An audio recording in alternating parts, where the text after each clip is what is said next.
What's going on, everybody? It's Matt, aka the Lumberjack Landlord. Super excited to be here with you today. Let me just get my screen in order for this extremely important live stream. It's probably letting the cat out of the bag, but I'm not retiring yet. So that's not what this is about. This is actually about you. This is about us. This is about our community. And so what I wanted to talk to you guys about today, real quickly, kind of jumping in kind of hot. In the last, I don't know, I'd say probably 2 or 3 weeks, there's been this fever pitch. There's been this ever growing angst from all these people that don't do the daily like we do.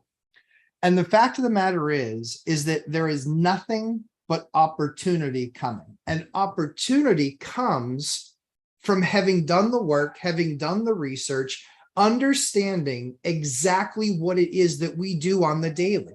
So I want to give you guys some encouragement. I want to give you guys some peace of mind that even an elite investor like myself, 121 units, 41 buildings, that I started somewhere.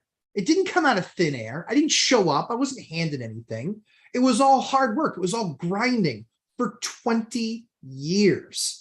Now, where I am now is I'm 45 years old. I'm financially free. I can do whatever I want on the daily. I choose to still go to work every single day. I choose to self-manage my units. But I want to give you guys some perspective because I think that this is really important. So like I said, and I don't deal in hyperbole. I really wanted to post some things for you guys. And really, it was some thoughtful consideration that I really kind of came up with these 3 points. And I think that a lot of homeowners, a lot of these armchair quarterbacks, a lot of these people that think they know what they're talking about, I want to kind of walk you through some thoughts that I had. We'll make this part of the discussion today, but the housing market, no one has a crystal ball. No one knows where rates are going to be. They think they know, they believe, but that's based on the research that they've done and the mindset that they have going into it. So let me just cover a couple real quick points. First of all, homeowners, first-time home buyers. Let's talk about that real quick. Homeowners, your primary residence, homeowners do not want their house to go down in value. They don't. Everybody at every picnic, everybody at every gathering, barbecue, party, business get together, everybody's talking about their real estate and how they're so smart and they can't believe what houses are going for. And oh my goodness, my house is worth $300,000 more than what I bought it for 3 years ago. Yeah, a lot of that's true. A lot of that's true. And they had nothing to do with it. So at the end of the day, I want to make sure that you guys recognize that I was a home buyer, my personal residence, only 2 years ago. I bought a home 2 years ago. My mindset for that home was like that of many first-time home buyers, or buyers of homes, period, which is I'm looking for a house. These are the things that I want. And how does it fit my budget? And how long do I think we're going to stay there? And does it meet my needs now? And will it in the future? All of those things that normal home buyers consider. So I think that all of that's really important. And none of it matters at all when it comes to investment real estate. It doesn't matter. My criteria for my personal residence was buy a house big enough that we can grow into, because we knew we were adding to our family and have young kids. At the time, we had just had our second. We've now since had a third. And the idea was buying a property that met our needs, not only for the growing family, but also our budget, the area that we wanted to be, the school systems. Those were all things that came into account when buying our personal residence. When buying any of my investment properties, 0 out of any of those things come into play whatsoever. They do not matter to me. They never have. At the end of the day, this main point of home buyers versus home investors, this is where the lines, this is where the groups diverge. And this is what we have to be cognizant of. when they're making these attacks on investors, when they're making these bold statements of investors, absolutely not the right time to buy, forget it, no, don't do it. Awesome. I don't need the competition. More people out of the game is good for me. I'm not looking for my personal residence. I'm looking for an investment property. And the investment property rules are very, very simple. What does this investment make based on the money that I have to put in? So while homeowners are really concerned about the market's going to crash, it's going to go down, what are we going to do? As an investor, I look at it exactly the opposite way. Oh my word, if it didn't cause human pain, I would love it if the market would go down 50%, because I've done all the things necessary to create capital to capitalize on that opportunity of the market crashing. If it's more than 20%, it's a crash. I'm looking in Las Vegas right now for my second home. Why am I looking for my second home? Because I haven't bought anything, because I haven't seen the market really plateau at all. It's been very up and down. And what I mean by up and down is up, number of properties listed, as we've talked about, down, number of transactions are way down. So we're now starting to see inventory build, but it still really hasn't truly hit pricing yet. Will it eventually? I believe that it will. Mike and I have a bet that I believe in that by 2025, that there will be a time before 2025 where nationally the median home price is down 10%. I believe that that will happen over the years, based on what I think we're going to go through as a country and having to get inflation down. Now, my prediction's worth as much as Mike says. Who knows? Impossible to say. But what I can tell you today is that when I evaluate an investment property, I'm evaluating that investment property based on the return that it's going to give me day one. What's it going to pay me day one to own it? So instantly, homeowners, buyers versus real estate investors, completely different camps. Let me just get back to my second point. So again, we're looking for return on capital on a deal, whereas a homeowner, a buyer of their individual residence, is looking for capital preservation and or growth in most cases, saying there's some people that think, oh yeah, well, who's to say it's not going to go up 10% next year? It could. I don't see that there, but it could. Second point, when the market gets soft and Wall Street has trillions of dollars to deploy, listen, people that didn't go through the last crash or in the last crash lost their homes to foreclosure. They don't understand two core tenets of exactly what happened then.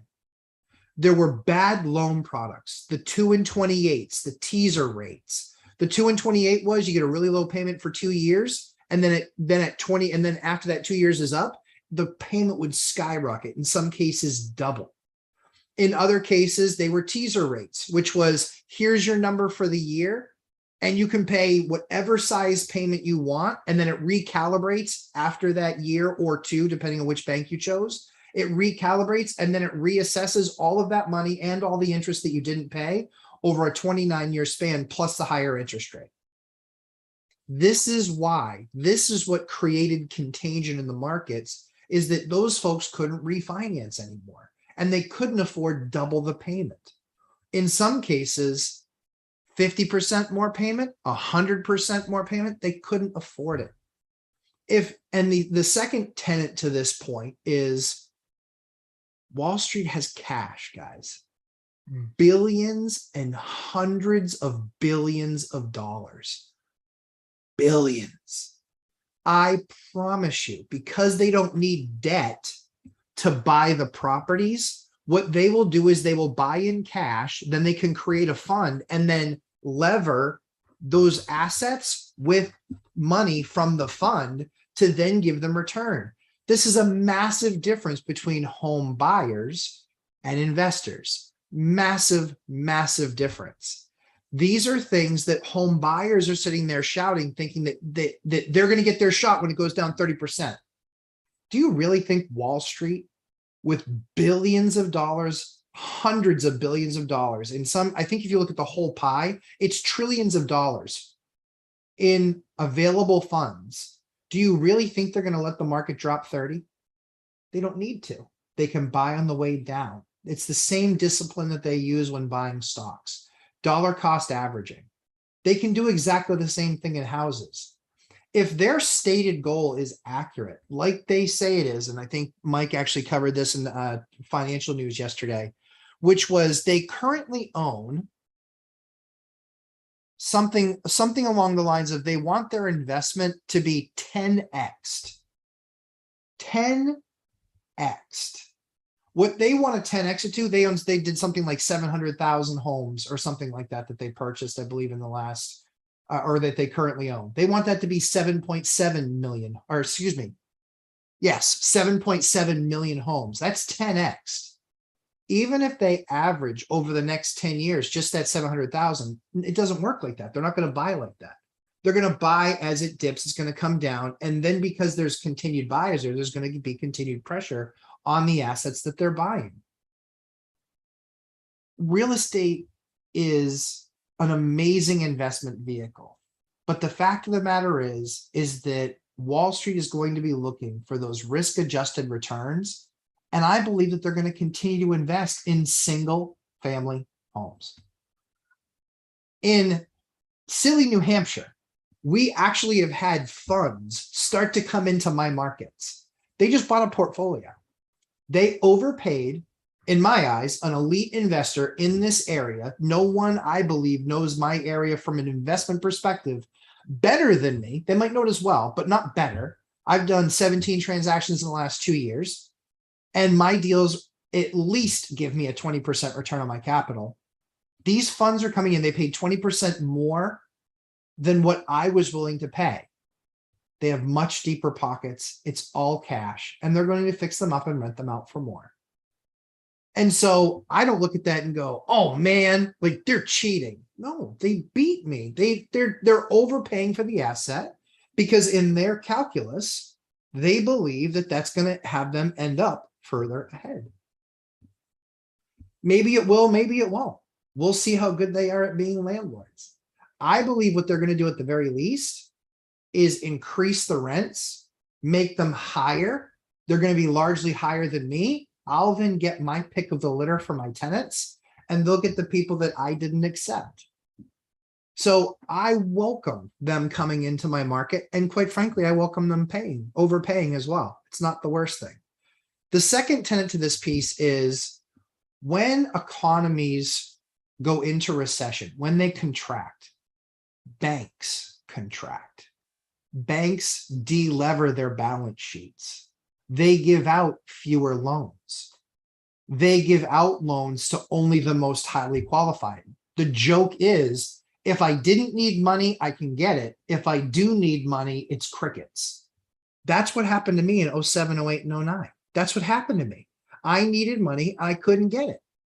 So I think everybody really needs to understand that there's not going to be this 40% crash in my eyes, because Wall Street's standing by the ready. Once you get to 10, maybe 20% down, you're going to start seeing people come off the sidelines and get into the game. And again, you're competing against cash. You're competing against people moving from like a place like California where a ranch is $1.5 million and buying a 4,000 square foot home in Houston, as an example. Imagine that house that you can buy there in a suburb of Houston, 4,000 square foot home for $500,000. They walked away with more cash than that on the exit of their property from California. That's also what's helped prop up these prices, people going from much more expensive markets and coming to more favorable tax environments, buying these types of homes. So that's the second tenet, which is, again, expecting this big 40% crash and it's going to happen in any shortage amount of time. I mean, guys, I just don't see it happening. I don't think the math supports it because the bad debt isn't there. And Wall Street is more active than they have ever been. Investment firms, SPACs, hedge funds, all of these organizations are now in this market looking for risk-adjusted return. Because they're looking for that risk-adjusted return, guys, you're competing with cash. If somebody's willing to step in that market, pay for cash and sign on the line, which is dotted, yeah, as a home buyer, you're in deep trouble. It's going to be really hard to edge your way into some of those markets. So, and yes, I recognize that there's markets like Phoenix, Vegas, Seattle, Boise, even Austin. There's areas that are absolutely going to suffer some pain, no doubt in my mind. But Wall Street is going to be there.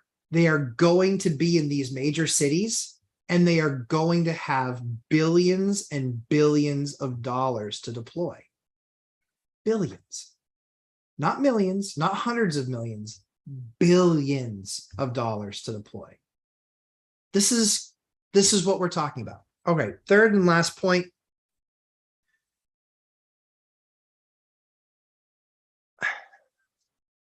Who are you getting advice from?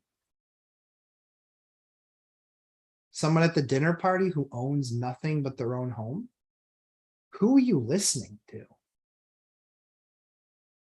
Does Jordan listen to the people in the nosebleeds? You guys hear me say that on live streams. You guys hear me say that on my interviews. Do they listen? Why? Why does Jordan not give two flips about what some guy in the nosebleed shouting down at him has to say? Because the bro's not even in the game. It doesn't matter. It doesn't matter what they say. They haven't done the research. They haven't done the time. They haven't spent all of those hours at 11 o'clock at night looking at charts, looking at real estate, trying to better understand what's going on in the market, what's happening. They haven't spent the time filling themselves with an amazing live stream on Sundays at 11:30 a.m. Eastern time, filling themselves with knowledge. They haven't done this. So what the heck do you care what they think? Why do you care? It doesn't matter. Block out the noise. Get around people that are like-minded. Get around people that are choosing to better themselves. Get around people that don't have the baggage of a foreclosure from the last, Great Recession. So many of those people, it's a real thing. They got mentally hit with something that changed the way that they make decisions for the rest of their lives. Many, many, many won't ever get over it. And the problem that poses for them is that means you're never going to get growth. That's what it means. It means you're never going to grow past that. While I feel bad for the people that did that, the fact of the matter is that it was really a three-party issue. It was the banks, it was Wall Street, and it was also the buyers. All of the disclosures were there. They wanted to hear what they wanted to hear, which was in 2 years I can refi. Or there's never been a better time to own a home. They believed all that stuff. At the end of the day, it wasn't a victimless crime, but it was still something that was perpetrated by three different parties. So at the end of the day, if you lost your house in foreclosure, I feel bad for you. I can only imagine how traumatizing that is. However, the decisions that you made there look nothing like the decisions that you should be making now. Understanding what the market is now is completely different than it was in 7, 8, 9. I know I was investing. I know I almost went bankrupt too, because we thought it was great having a bunch of people all in a booming industry. We had almost all of our tenants were in construction. Big surprise, when it went boom, a bunch of our people stopped paying because they were all in the same industry. So what that taught us was not real estate investing is bad. What it taught us was diversification within the assets is important. It grew me as an investor because I wanted the opportunity to work with other investors that are sharp, that can add something to my game.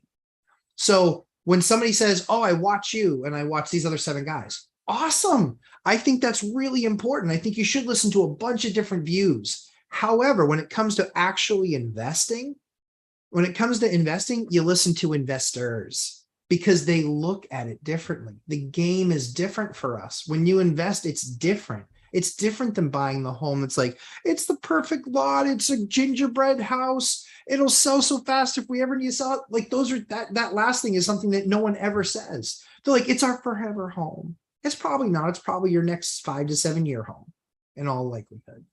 So focus on those things. But I also see people get defeated and discouraged and brought down by people that are giving their opinions that aren't qualified to do so. They just aren't. I don't listen to people who don't invest in real estate because they haven't walked the journey. They haven't done the work. Do you realize that I probably have about 20,000 hours researching, investing, understanding, managing? 20,000 hours at least. And I'm going to listen to somebody who read a title in some paper. I want you guys to believe in yourselves. I want you guys to do the math. I want you guys to do the work. I want you to not get discouraged. But I also want you to stay focused, keep your eye on the prize. Do you know how many people along the way took their chance to take a piece out of me and would give me a hard time because I had to leave some event and go take care of something? Or because I couldn't go on some weekend trip because I had 3 move-ins that weekend? Do you realize how often I heard that? Let me tell you, let's fast forward now 20 years since I started. Not one of those people I can't buy 10 times over. Some of them I can buy 50 times over. So keep that in your mind. You're doing this for you and for your family. And the only people that you should be spending that time listening to about the actual investing side and how to actively go about it is people that have been successful doing it and successful doing it in multiple markets. So I want to encourage you. I want you guys to double down. I want you guys to be working that much harder right now because this market is difficult. I think this dip in rates is truly just a blip in dip. I think it's not going to be around for a long time. And let me tell you, here's how much I believe in it. I put another house under contract because what my future returns on this property are, I have no idea. As I look at it today, on paper today, based on the rate and fixed rate term that I've got on this property, the return on the capital that I'm going to put into this deal, and the flexibility that it gives me in my business, it's going to return 24% year one. And more importantly, it actually, because of the breakdown of the property, actually lets me treat some of my people that work really hard with me, lets me get one of them into a house that I know it's their dream to get into a house. And it helps me get into this house. So it's important to use what we create to help others. It's important to be able to be in that spot. But here's what I can tell you. No clock puncher on a Monday to Friday is ever largely going to be in position where they can truly give back like that and help somebody else with that hand up. I work with a lot of people that need a hand up, not a handout. And I'm more than happy to help be that part. And I think that as we continue to give into things like that and to people like that, I believe that that's how you can grow your business. So you're not used to seeing me like this, but I just kind of had enough over the last 2 or 3 weeks of all these home buyers thinking that I'm some idiot and that you're some idiot because I take offense for you, even though I shouldn't. I take offense for you because I see your names on the weekly. I see how often you're putting your questions in. I see how hard you're working. And I know it. And I know that's what it takes to be successful. And I know that you will get there.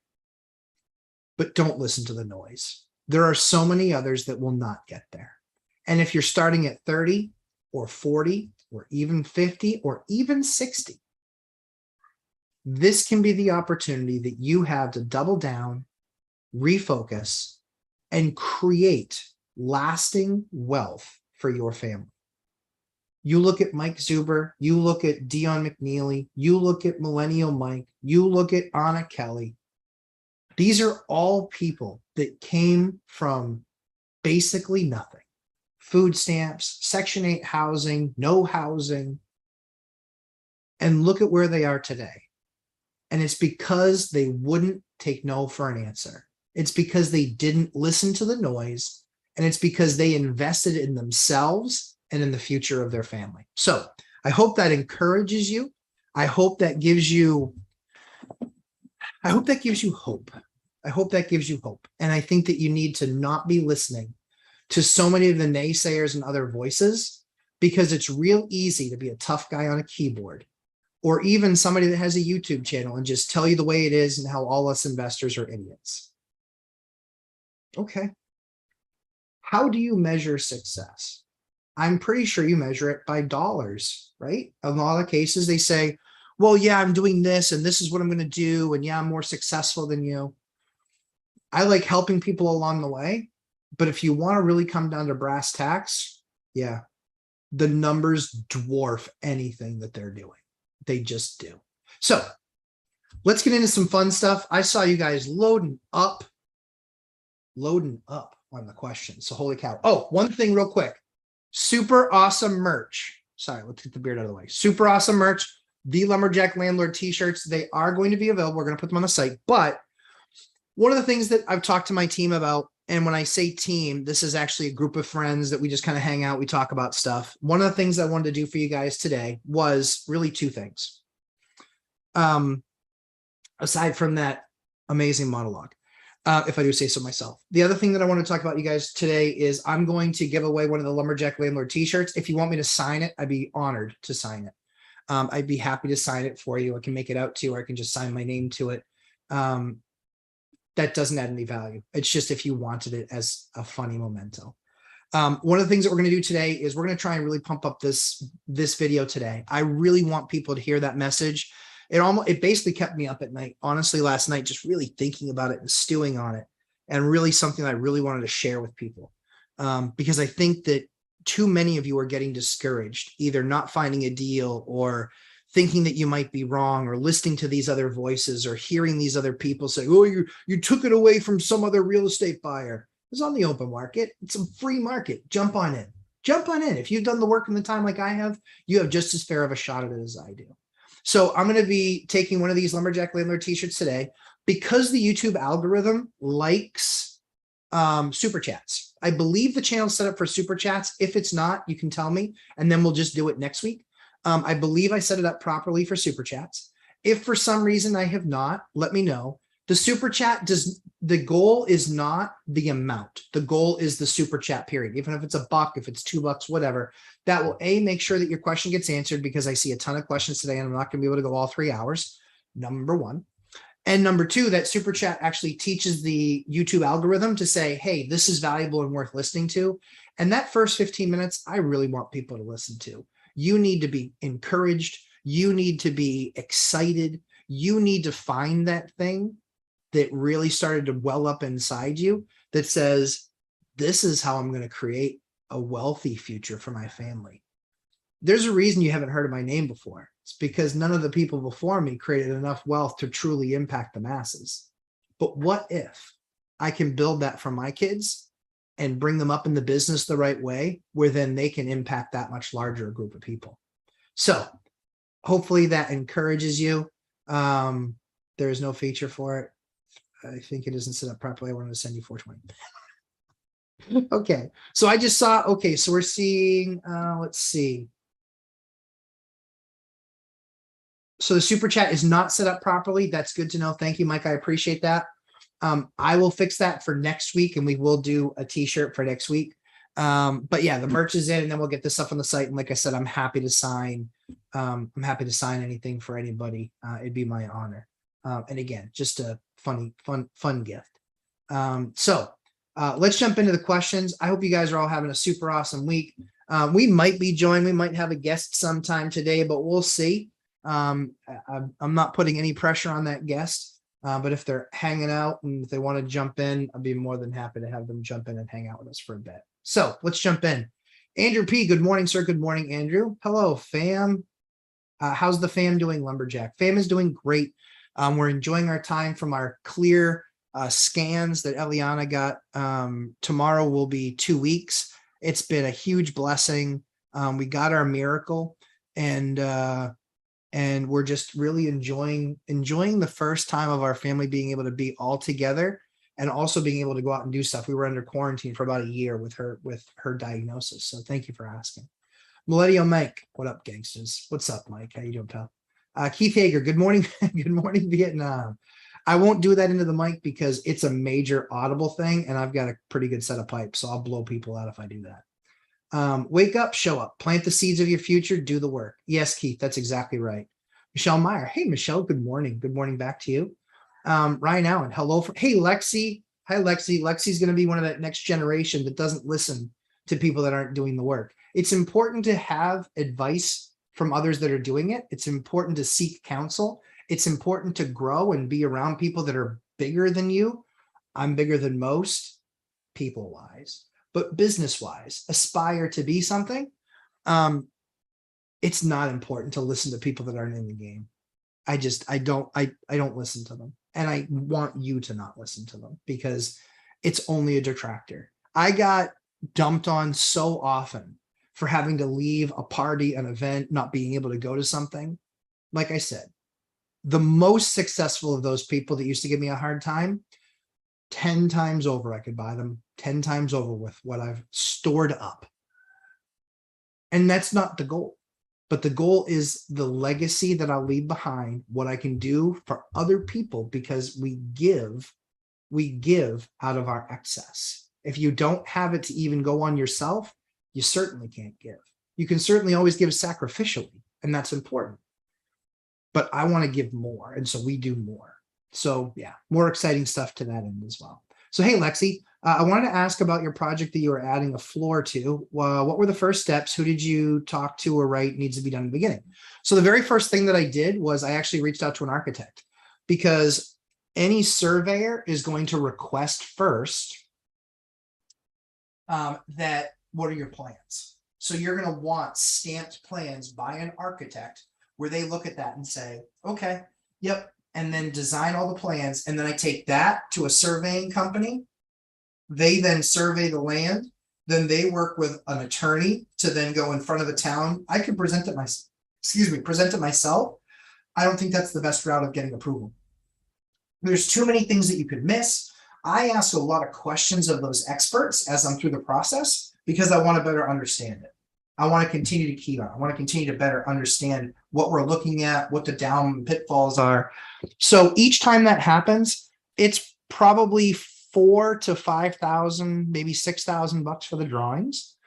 The surveying and the attorney and kind of that package of taking that package, preparing it for the town, presenting it to the town, making adjustments, re-presenting until we finally get approval. It's probably that piece alone is probably another $8,000. And so you're probably looking at spending about 13 grand if you want to do something to this end.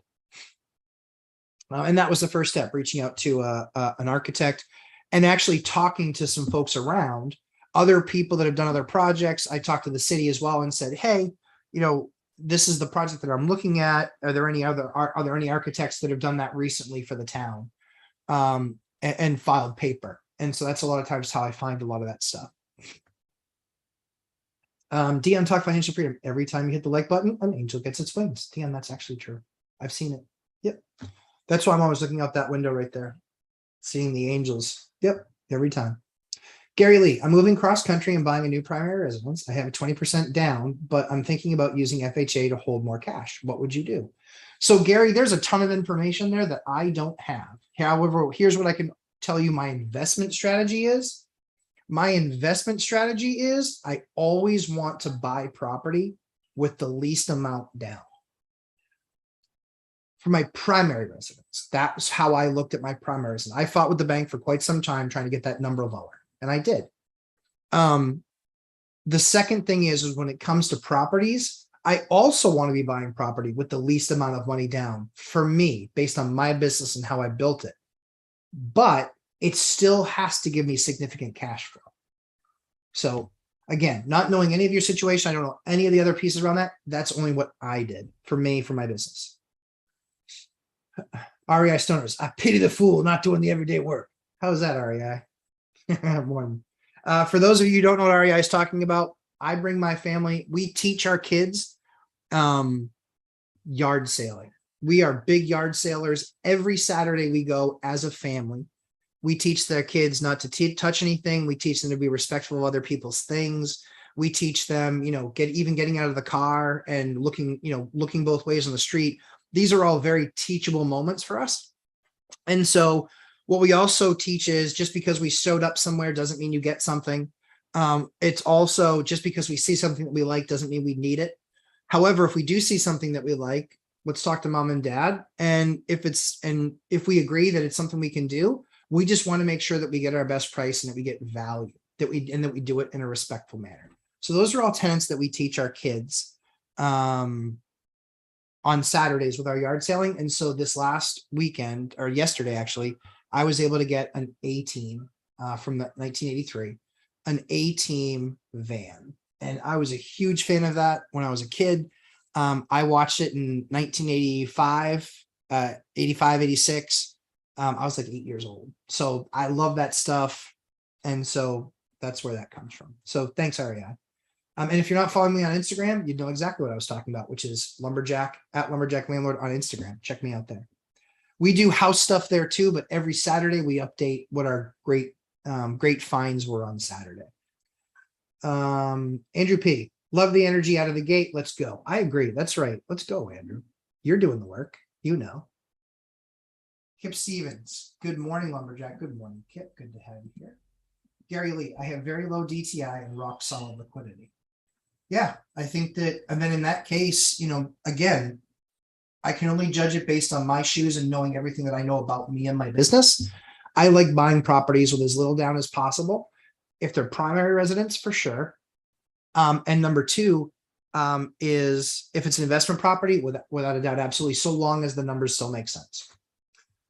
Brian, I wanted to leave a question. Have you ever told what it was like to drop out of the 9th grade? What did you do between 14 and 18? For example, when did you break into software and get promoted?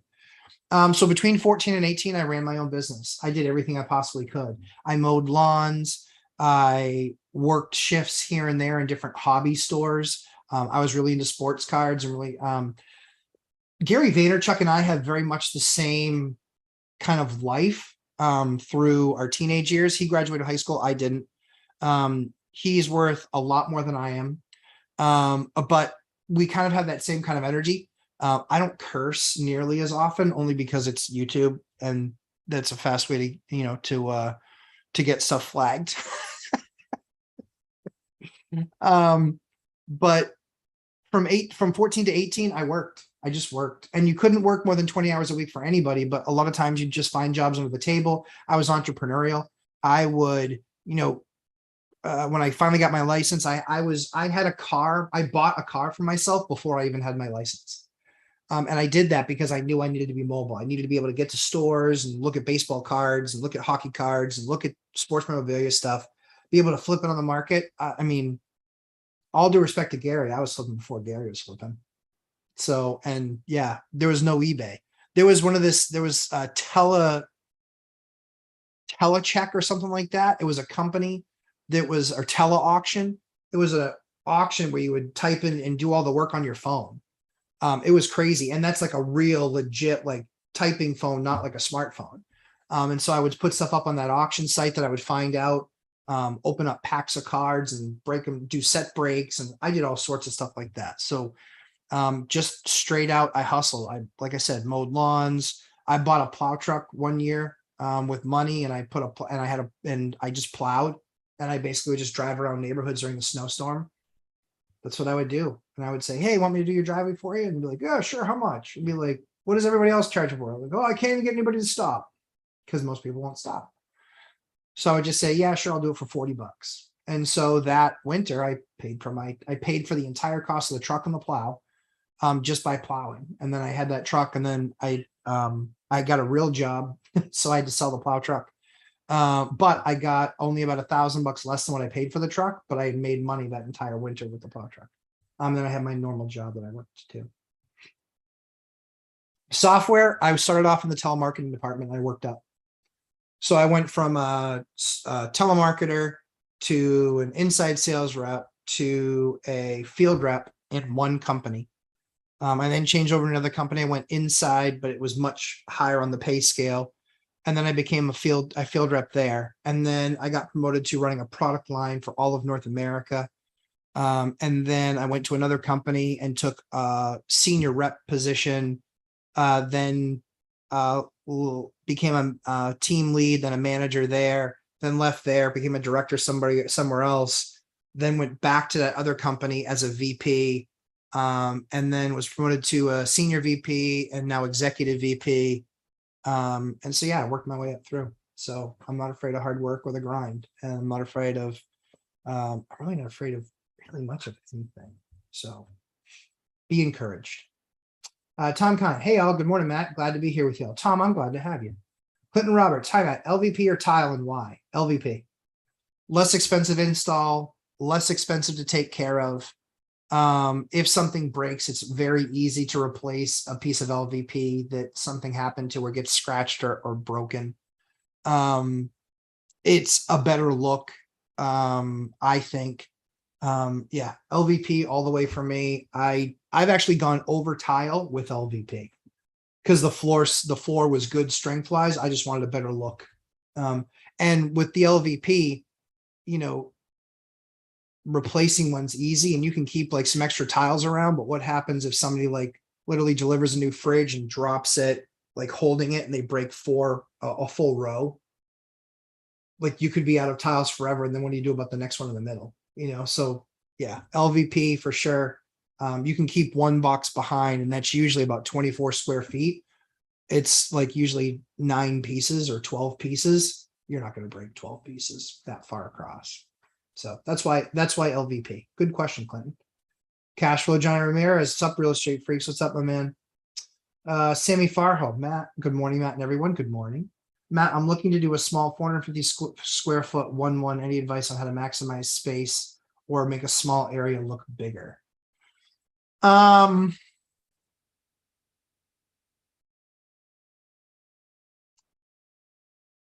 go darker colors. You want to use lighter colors. Don't use yellow. It's the most objectionable color out there. People either love it or they hate it, and you're not going to get them on board if they hate it. More lighting. So these things, the pancake lights, lots of them. Where you might think you have like one light coming down in the middle, do 4 or 6. You want a lot of light. You want it to be bright. You want it to be open, as open as you possibly can. You can look at it. If it's 450 square feet, maybe there's the ability to take out a wall between the kitchen and the living room to really make it feel open. Look at that, and usually a cost of something like that, depending on your building, depending on how old it is, you can usually look to spend $2,000 to $4,000 on a project like that, where you open up a wall and maybe you have to reroute a little bit of electrical. We do that pretty often, trying to create those open spaces. And so that's usually the best way to make a small unit look big. Colors, lighting, and potentially taking out a wall between kitchen and a living room. Michelle Meyer, according to Zillow, my primary home is 10% down in value. Was it accurate? So I look at that, and it's all algorithmically based, which it doesn't take into account the condition of the home. It doesn't take into account some extra that you might have that others might not have. Like, that's where I have a problem with the Zillow algorithm, is that human appraisers are very important. You know, they're taking in the bedroom count. They're taking in the algorithm's taking bedroom count, size, square footage, blah, blah, blah, blah. It's an algorithm. The appraiser is going to look at size of the property, all those same things, but they're going to look at condition. They're going to look at how old is the heating system. These are all things that the algorithm doesn't usually know. So that's one pretty telling thing to realize why their numbers don't really matter. Chris Webb, good morning from Central Virginia. Good morning. Lumberjack is coming with the fire. I promised I would. I'm glad that you felt that way, Kip. Thank you. But yeah, I was coming with the fire. I'm kind of tired of the noise. I'm kind of tired of being treated like a big dumb idiot that can't get out of my own way from somebody that doesn't own a home, that's never invested in real estate. I have an idea. Stay in your lane. P.S. I won't say the rest of that. So what type of homes won't Wall Street buy? The stuff. So that's a great question, Ryan. The stuff that I see that they'll shade or shy away from is stuff that's older than 79 because of lead paint and older construction.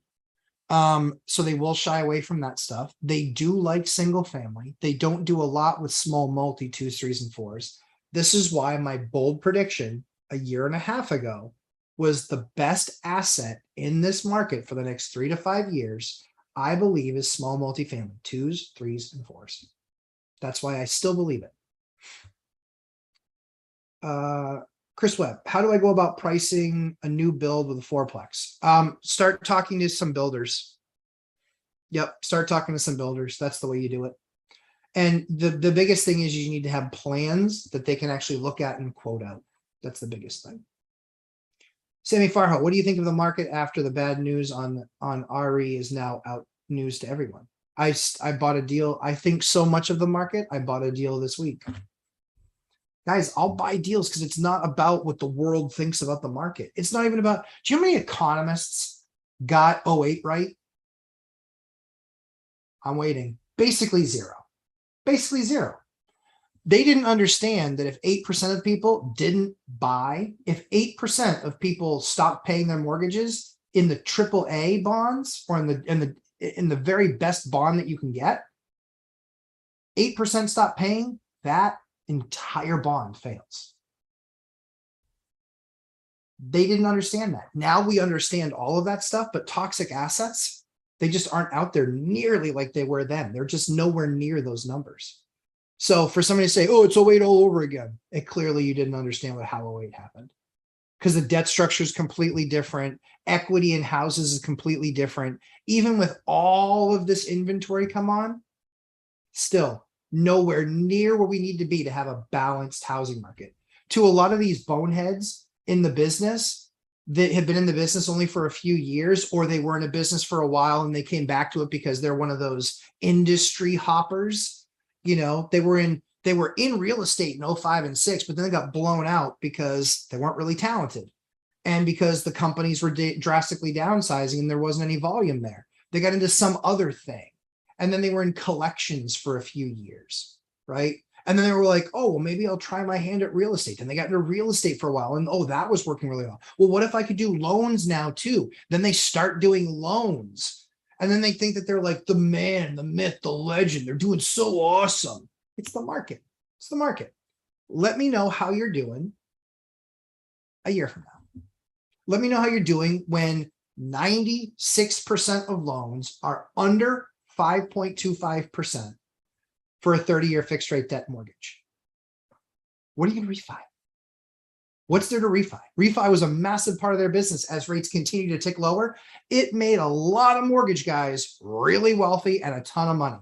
I don't begrudge them at all. They were in the market and they were doing what they needed to do and servicing their clients. But the music stopped. Those refis aren't there anymore. Let's see. Kip Stephens, listening to Mike Zuber, Matt, the Lumberjack, and our guy Dion. Honestly, guys, I mean, those guys all achieved financial freedom doing it a different way than I did. Some commonality, some not. That's why I think you listen to as many successful people as you possibly can. You know, careful who you hang with. You careful who your friends are that you hang with. You might just hang with them. Sammy Farho, what? Let's see. Sorry, already covered that one. Would Wall Street buy duplexes, fourplex? Have they done that, or will they? They like newer properties, and a lot of that stuff hasn't been built recently. A lot of it hasn't been built because it's been convex. So I still believe dupes, tries, and quads. I keep on buying them. I've got another one. I actually had one that's a 5, but it's still small multifamily. It takes a different kind of loan product. It will take a commercial loan or a DSCR loan to do the deal. But I still believe in those small multis, 2s, 3s, and 4s, certainly from a residential lending perspective. But because I've already done a bunch of commercial stuff, I'll do a 5 to a 20, but I'll do a 5, 6, or 7 for sure, 100%. And love this deal that I got. Absolutely love this deal that I got. Person was awesome. First time we'd ever done business together. I'm super excited to do business with them again.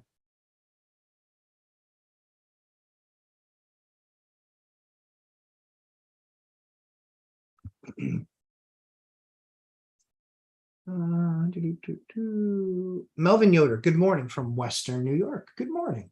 Seeing headlines, the housing crash is coming is just white noise to me. If I see a deal that makes sense, I'll buy it. Thank you, Lumberjack.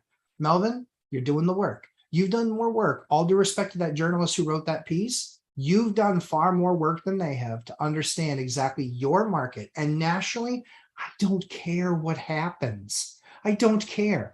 My property tomorrow, I get a notice saying, I've got really bad news. Okay, what's the bad news? Your property went down $100,000. Oh no, what will I ever do? Did it affect my rate? Nope. Did it affect my payment? Nope. Did it affect my rent? Nope. Then what do I care? What do I care? Go down. I wish my market would go down 40%. Holy cow. I wish my market would go down 40%. Barring all the harm that does to people. Purely as a businessman, 40%? Sign me up. I don't care if my assets go down 40%. I look at my net worth one time a year, and it's because I'm forced to by my bank to fill out a personal financial statement. The rest of the other 364 a year, I don't care because it doesn't matter.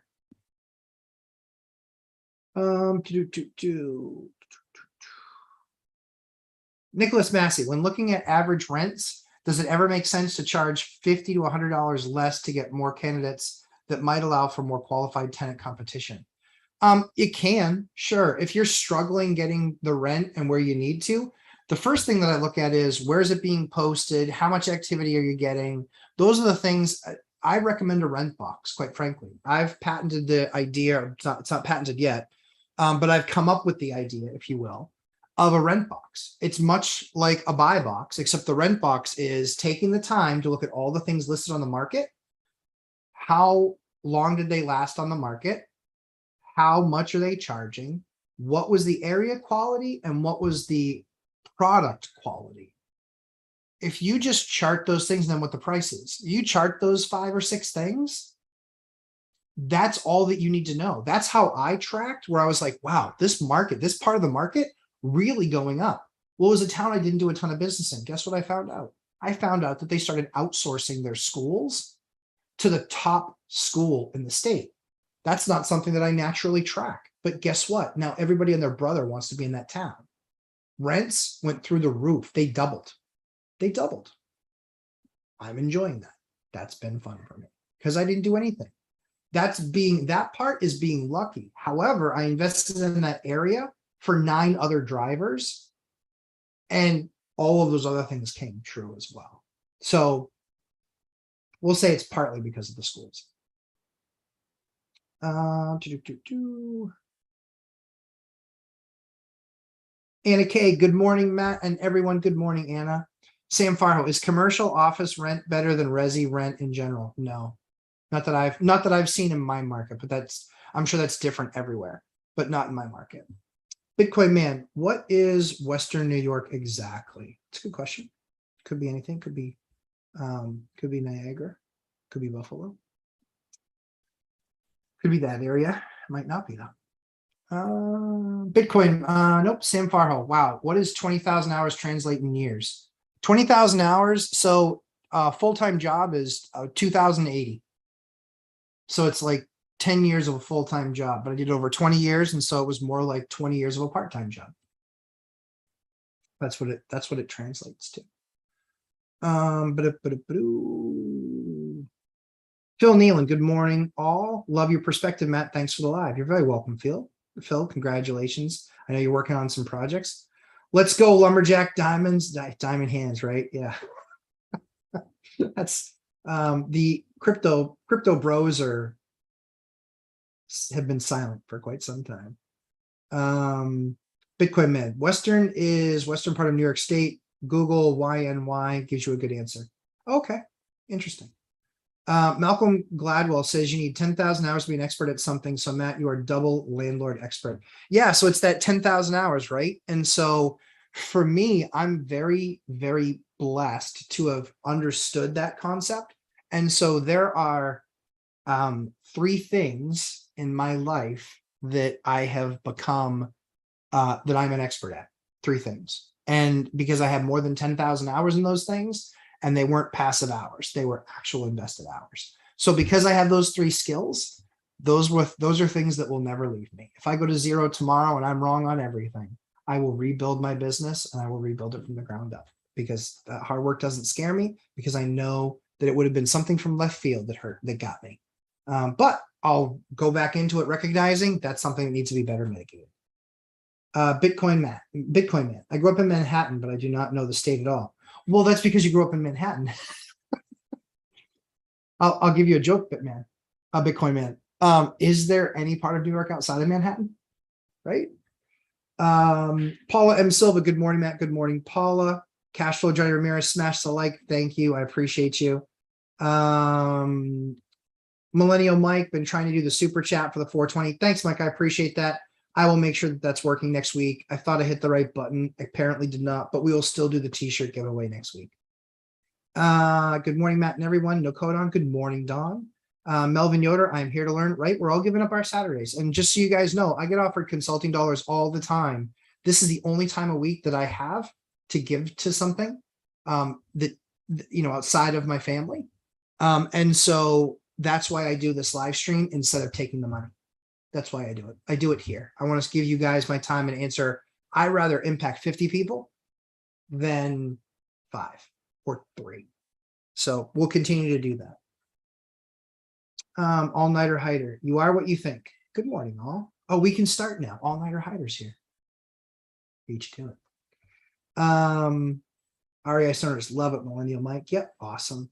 Yeah, no super chat button. Son of a biscuit. That is not something I'm elite yet at. I am marginally functional at YouTube. Marginally functional. Phil Nealon, yeah, no super chat. I'll work on it. Thomas Martin, I admire you for helping your employees. Thank you, Thomas. I appreciate that. So it's Thomas. I appreciate you saying that. It's hard for me to talk about that stuff. So that's why you see me pause sometimes, because I'm not a crier, but there's a couple things that really get to me. I love my kids and my family.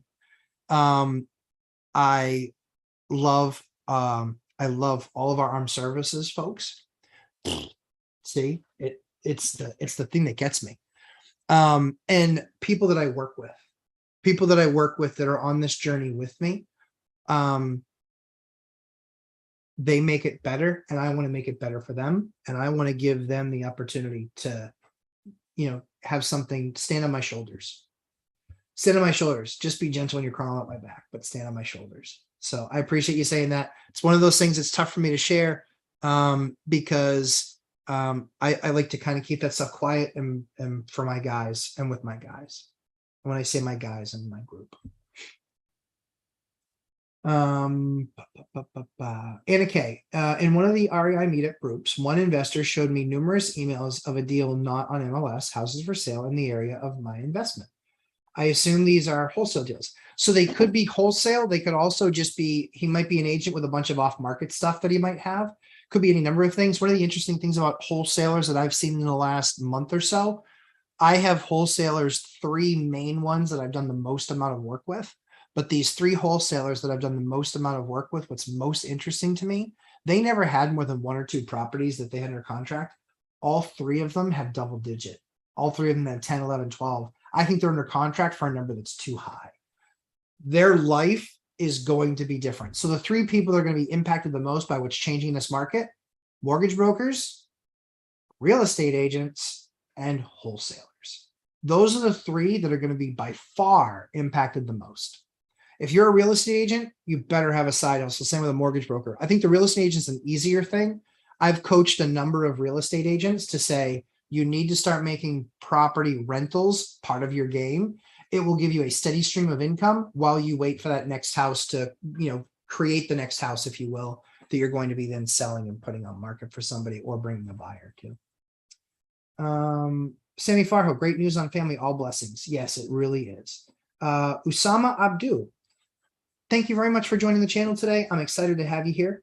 I believe it's the first time you've asked a question. With inflation insane, agreed, And it seems like that it's here to stay. Agreed. And less families are going into the future. And less families going into the future. What are your thoughts on building SRO, single room occupancy units? I actually agree with it. Yeah, I agree with it. I think the American dream is still very much there. It's just changed a little bit. Truly has. I recommend my 4-3-2-1 strategy for house hacking. And you can do the in-house hack or just the unit hack. And the second thing that I'm actually looking into is building not tiny homes, but entry-level homes, 1 bedroom, 1.5 bath homes. I think there's going to be a huge market for that. And I think it will take a lot of people that are in, 2-bedroom units. They'll go into a 1-bedroom home. So yeah, that's my thought. So I don't disagree with that. Michelle Meyer, I'm closing on my first duplex tomorrow. Michelle, congratulations. That is awesome. Good job. Well done. All-nighter hider. That's awesome, Michelle. Yes, this is our community, guys. We respect our community. We respect other people doing the grind with us. We encourage others. Their win is not my loss. It's just not. It just truly isn't. Just isn't. So I appreciate that about our group. Thomas Martin, did you buy a multifamily? I'm going under contract for another multi. Yeah. We haven't signed the contract yet, but we worked out all the terms, and so I signed tomorrow. Yeah, that's the expectation anyway. So we'll see. Dion talk financial freedom. Your agent and your lender are not your mentors. Spend time and listen to investors. So yeah, Dion brings in a great point. And that's what I was talking to about earlier. They're not in the game. Stop. Listen, if you're an agent, this is not meant or pointed specifically at you, but 80 to 85% of agents are completely useless. 20% of them in California have already surrendered their license. You suck. Sorry, I'm mean. I get it. But why did you surrender your license? Because you couldn't make any money, and that's why you gave up. And you gave up because you couldn't execute. Facts. You couldn't execute. If you were making great money and executing, you wouldn't have given up your license. So I'm not trying to be mean, but let the facts speak. At the end of the day, there is no agent in this market that knows it as well as I do. They don't know it better. I don't think they even know it as well, because the remarks that I hear out of agents, but man, it's a really good deal. Show me. I mean, you just don't see them comp that often. No, you said it was a really good deal. Show me. They can't. 99 out of 100 cannot show you. And that's the problem that I have. If you're going to be an agent, be of value. Know more than just the rules. Know how a deal pencils. Those are the agents that are worth a fortune. And yeah, mortgage brokers are certainly not mentors. Absolutely not. They're amazing at what they do, getting a deal approved, seeing deal volume, seeing the number of deals that are going through, all of that stuff. And if they are a real estate investor, completely different story. My attorney, real estate investor. My contractors, real estate investors. My CPA, a real estate investor. My EA, a real estate investor. Are you guys getting the hint? They're all real estate investors. Why? Because they speak my language, they understand what the goal is, and they work to that end. Marisha Ninehauser. Wonderful news about the family. Thank you so much for your advice and inspiration. You are very welcome, Marisha. Matt Bittner, have you had any recent success with getting lowball offers accepted? Do you think it will get easier to make a lowball offer in the next couple of quarters? It will. Depends on what's happening in the market. I think that, yeah, I think it will be, generally speaking, but you're going to have to find that motivated seller that has to move. The deal that I'm getting, I'll disclose all those details, but I got it under what they asked for. I got it to a number I felt comfortable with. I didn't get it. I didn't pay what I wanted to. I paid more than I wanted to for it, but I just penciled the numbers. And for me, it was still a, strong deal that fits my portfolio. Joe Gentili. Hey, Joe. Hey, Matt. Good to see you, Joe. All-nighter hider. Matt is older than he looks. That's quite the history. Thanks, all-nighter. I appreciate that. Yeah, I'm 45. I am really old. Not chronologically. I lived a lot of life. I mean, I started working full time when I was 14. So I've got 31 years in the workforce. And for about a decade, maybe more, I worked about 100 hours a week. So again, doubled the time. So yeah, I've kind of put in my 40 years. I just did it in a shorter time than others and started sooner. That's all. REI trainer, how much per square foot is LVP you recommend? The American Flooring Corporation LVP, it's about $1 to $1.50 less than what I found in the big box stores because they don't have any of the overhead.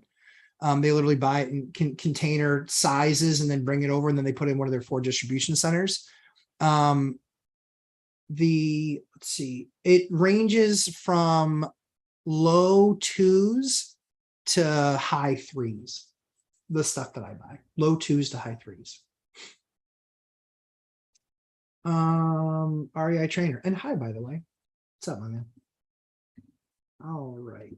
Tom Kine, about to do some drywall installation, bathroom counter work. I love it. First time. Let's go YouTube you. I love it. Matt, any rookie mistake to be prepared for before I start? Shut off the electrical and shut off the plumbing. Make sure the water's shut off. Make sure the electrical is also shut off to the bathroom. Yeah, you're going to want to make sure you have extension cords set up for any lighting that you need. And you want to make sure that, yeah, that all of your water is shut off. That's the most important one I can give you. Joe Gentili, looking at a duplex today, countertops are old yellow laminate. Oh, I love that. I installed laminate counters on top of the last one I bought. They were pre-cut and cost about $500. What do you recommend? I don't recommend that. I don't like that stuff. I think you can, so you can do like an epoxy over them. And depending on how nice the kitchen is, for really nice counters, even if they're just Formica, you can pay about 70% or 65% of granite installed. Ay caramba, like, yeah, not good. So I would just make sure you price out whatever your options are. The cheapest option right now that's actually really good looking is butcher block. You can buy 8-foot slabs, 8-foot, 10-foot, and 12-foot slabs. You can buy the cheaper one, which is like a red oak, and I want to say it's like $299. I would much rather see butcher block and then have it, and have it polyed 17 times. I would much rather see that than anything Formica. That's my opinion, because if you put a hot pot on that or something like that, and you did something with the, with the poly, you can always sand it and repoly it. With Formica, you're done. And Formica changes so often. So if you can get away style wise with the butcher block, just take a look at a bunch of butcher block stuff online and see if you can make it. Maybe you have to paint your cabinets. I don't know what else, but that's what I would look at. All-nighter hider, Michael Burry got it right. Yeah, he did. How long did it take though? 19, 20, 21 months, I think. 21 months he started investing, believing, knowing, right? Knowing that it was going to happen. And he saw massive returns. But he did that based on the data. What's he talking about most often now? He's talking a little bit about housing, but he's mostly talking about the stock market. That's what he's most, and crypto. Stock market and crypto is mostly what he talks about. Full disclosure, I actually tried to become part of Michael Burry's fund. I was denied, but I tried to become part of his fund. I begged. I sent love notes. Maybe that's why I got blocked. I didn't actually get blocked. I just got told no multiple times. Sam Farho, why wouldn't Wall Street buy small multifamily along with single family? Myriad of reasons. They're going to buy up the asset that has the best inflation or risk adjusted return. And single family homes are always going to be in demand. And I don't think that they know that market for small multi. I don't think they've spent any time there yet. And that's also a much more difficult asset to buy in mass. You can buy a book of single families. It's tough to buy a book of small multis. That's my belief, but not confirmed. All-nighter hider. I'm sure Jeff Snyder was calling 08. Maybe. I don't know, Jeff. Million. Hey, Million. Good morning. All-nighter hider. Very well spoken on the refis. Thanks very much, man. Appreciate that. Elise, fire me, please. Love it. I still love that name. Great job, Elise. Good morning. Do you have cost seg video out yet? I don't have the cost seg video out yet. I'm actually doing it with a vendor. You guys are, it'll blow your mind. This cost seg thing is going to absolutely blow your ever loving mind. Keith Hager. Change is just another challenge. Exactly. Listen, you don't think Warren Buffett's had to pivot in 70 years? Of course he's pivoted. Has he lost? Sure. Has he lost big? Some cases. It's done pretty well. It's done pretty well. He's had to pivot over those 70 years. Same with Munger. I like Munger better. He's more honorary. Let's see. Sammy Farho. What do you think of DIY cost seg website that changes a quarter of other companies? Would you use them? If not, who? So Sam, that's one of the vendors I'm going to be bringing to the table for you guys. I love their cost seg. I love the way they did it. Super informative. The company I worked with was awesome. The customer service was phenomenal. The results were fantastic. Really well explained.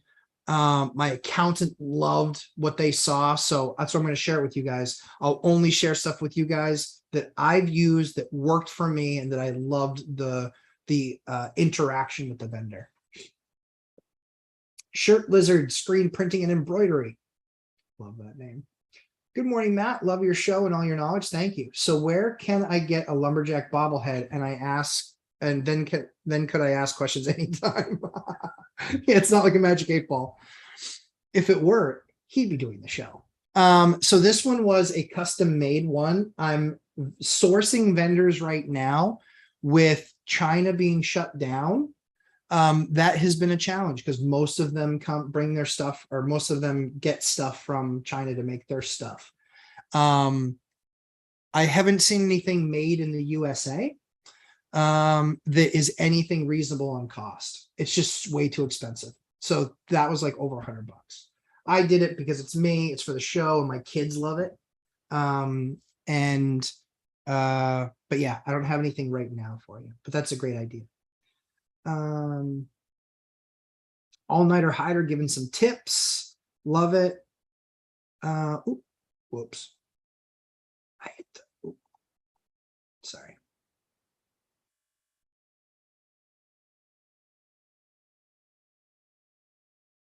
Okay, got it.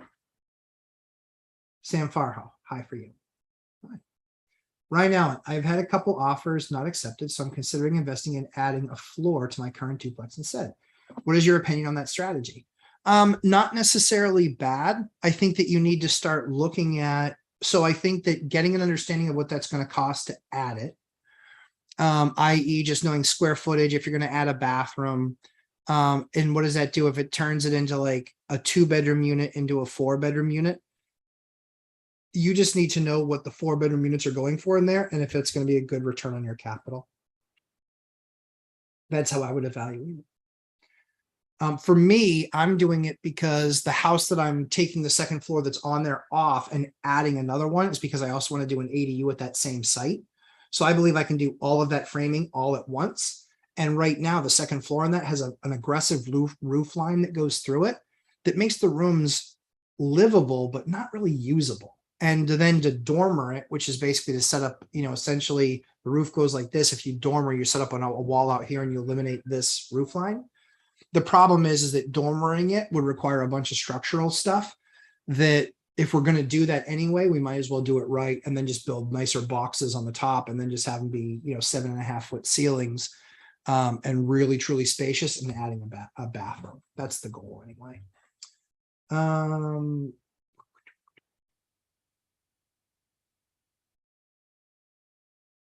Tom Khan, all-nighter hider. I've been watching videos to make sure I don't mess something up and do extra or double work. Agreed.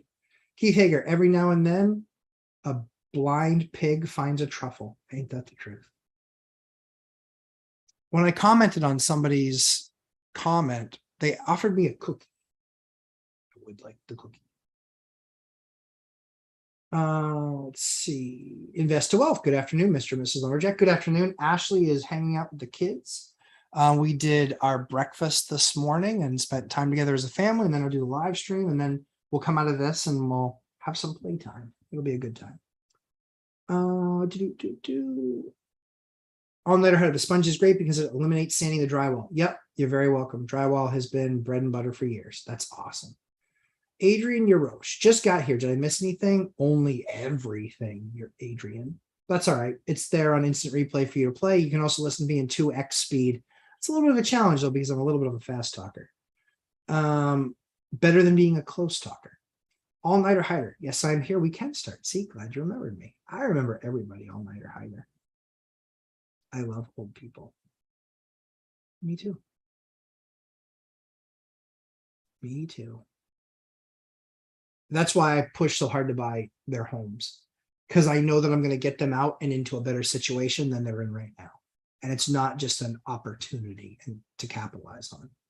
My mom and I handed out stuffed animals at convalescent home when I was a kid. That was very rewarding, and it's a lasting memory. Exactly. Yeah, we've done a lot of cool things. One of the cool things that I really like is we had a program called Sacks Are Packed, and we would get the list from the local schools and get all the things that were needed for the school classrooms. I'd encourage you guys to do something like that. You can go to Walmart, you can buy, or you can even look on like Amazon or eBay, and you can buy a lot of like 10 backpacks that are like something cool, like for 5-year-olds, 6-year-olds, 7-year-olds that they're into, and then put all the school supplies that they need that are on that list, because a lot of families can't afford that stuff. So we would pack those sacks, and then we would hand them off to somebody to hand them out. And it was awesome. We know that would help folks out. What is Keith? What is the follow-up on the naked employee on the walkthrough? Wasn't naked as I suspected. He went to go to the bathroom, passed out because of his new medication. That's how they found him. We had a conversation. He still does work for me. He worked for me last week. So yeah, it happens. It's not really his fault. We now know, and he now knows, no medication if you're still on the job site. The part that he was at fault for was he didn't go back when he said he was going to go back. And so that was a problem because it was supposed to be done at X time and it wasn't. And so that was the conversation that was had. And yeah, we're moving on, and he's got another shot, but we got to follow the path. Fernando Galvin. Fernando, hey. Hi, Matt. Love what you provide. I'm visiting your state for a week and staying in, Moltenboro. Very nice. My wife loves the state. What are your thoughts about buying a vacation rental in New Hampshire? Yeah, I mean, Moltenboro, Wolfboro, Toftonboro, all the boroughs up there that are close to Lake Winnipesaukee. There's a lot of other stuff. Yeah, there's a lot of lakes here and people, I mean, they're great little lakes. I think it becomes math. If you want to get into STRs, it really is a great state for that. The property taxes are high because there's no income tax. So that's one thing that you should probably be aware of, but you'll start to see that when you look at properties. But yeah, I don't have any STRs. I have friends that have STRs. They do really well with them, but most people with STRs have done pretty well with them. I think the big key is that, you need to be on the water, because lake people can be weird. I'm a lake person. Lake people can be weird. They can be really weird. Yeah. And so you just want to make sure you're on the water, that you own your frontage. I worked in 2 scenarios where the frontage was shared. Nightmare. I'd been there for 15 years, parked the boat that I had there, and they took it upon themselves to put their boat in a few days early and park in my spot. I've been there for 15 years. And then I caught hell from the entire association when I moved his boat to another open spot. Gently, but that's my spot. And they're like, well, that's the best spot. I've been here 15 years, been here the longest. Well, technically you haven't. Yeah, you want to get technical? Yeah, let's not get technical. Otherwise, we're going to start to Olivia Newton-John this thing. Great book, plug for lazy people like me who not have. Okay, cool. Anna K, is there any good video of how to buy from wholesalers? I'm curious, but I do not know the nuts and bolts. I don't know. Dion, have you done a video on that? I don't know if Dion's done a video on that, or Mike. Buying from wholesalers is pretty easy. What you do is you have to just search for them. Once you search for them, you talk to them and say, That's why the digital business card that I have, guys, that's why that's so important. That's why. So look at that video, Anna Kay, that I did on the digital business card. You do that, and then you set up an appointment with wholesalers. Do one a week. If you're in the market, do one a week for the next month or 2 months. And all of a sudden, you will start getting wholesale opportunities brought to you. And then you just do the math to see if it works.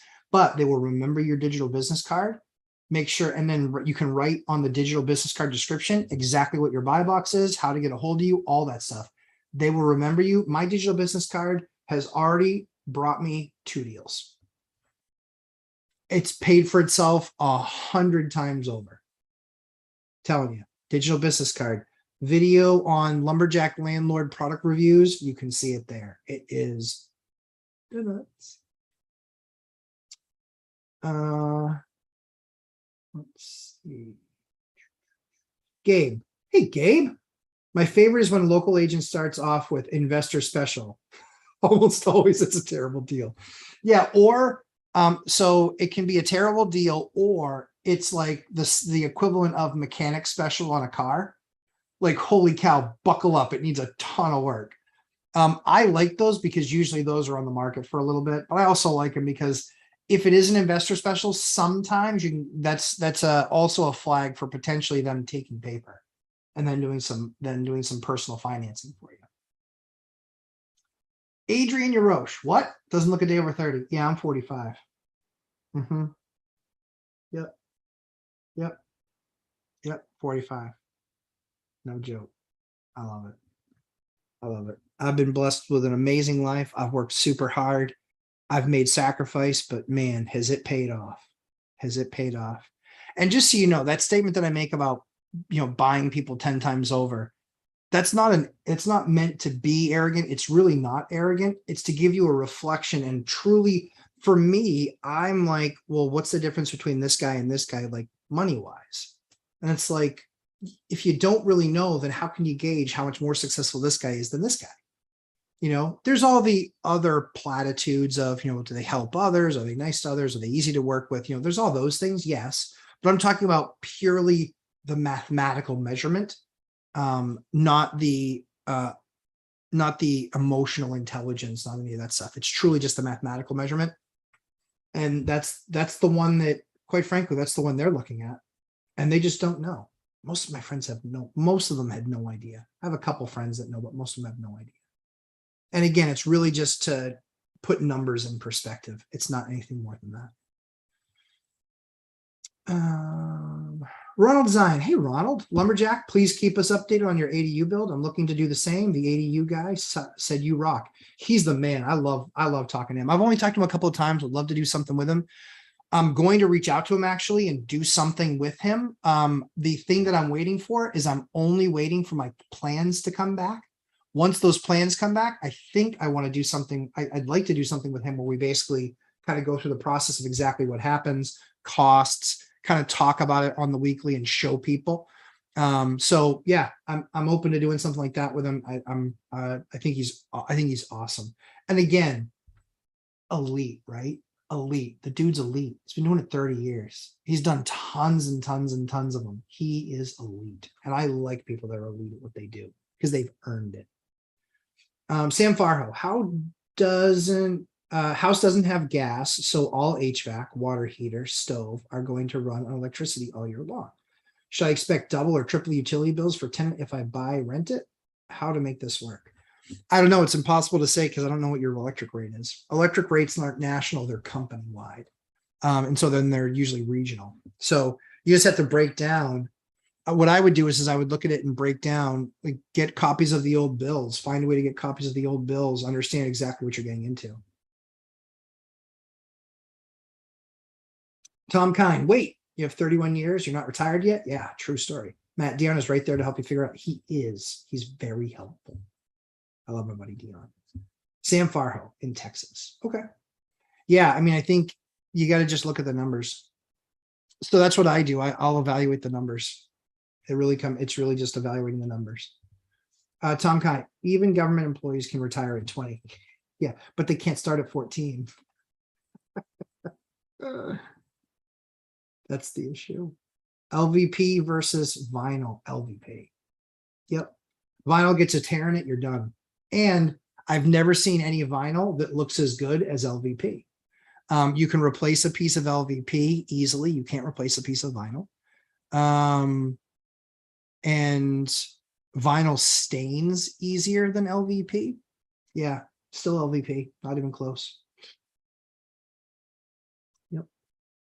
Millennial Mike, hit the like button, folks. Matt is dropping gems with this live. As much as you like your agent or lender, they are good people, but not good investors. Totally agree.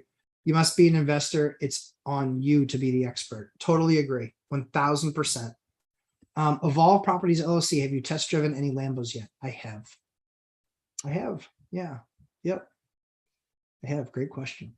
Yesterday, my son and I picked up a trailer. I'm a motorcycle guy too. I like motorcycles. I have a few of them. Some I built. I wanted to learn something new. And so I built a few motorcycles or redid a few motorcycles. And so we stopped in the Chevy dealership to look at the new vet. I've just been watching too much, and I had a vet before and I liked it. But that new vet, oh man, that was really hard not to walk out of there and sign on the line, which is dotted. Oh, I gotta wait for the price to come down, only because the car guy in me was like, do it. The finance guy in me was like, do it. The lumberjack in me was like, you do that, I'm going to smack you myself, because it was 20,000 bucks over list. I do not pay 20,000 bucks over list. I will not. Not when it's not a rental property that I can see return on. My return on that Corvette is joy. That's it. And I know you can't put a price on joy, but I can certainly lower the cost of joy. So yeah, great question. Uloa Construction. I got one rental of my personal house. I'm struggling to get another financed. How do you do it? Thanks for asking the question. Good to have you here on the channel. I got one rental at my personal house. I'm struggling to get another financed. How do you do it? Shop banks. That's the thing that you do. You shop as many banks as you possibly can. You talk to them about the business. You talk to them about what they want to see. If those things don't work, and also I would be doing at the same time, I would be talking to Convoy Mortgage. I'd be talking to Velocity Mortgage. I would be talking to organizations that do what's called a DSCR loan, which is based on the income of a property and less on whatever might be going on in your business. That's what I would look at. Millennial Mike, I recently released a video on my 8th rental I purchased via wholesaler, breaks down some of the details. Awesome. Very good. Millennial Mike there for the win. Fantastic. Sam Farho, HOA sucks. Oh yeah, I know. House has a 2-floor guest house in the back. They only want a single family to live on one property. What would you do? Well, you're not going to beat the HOA. So the thing that I would be doing is I would be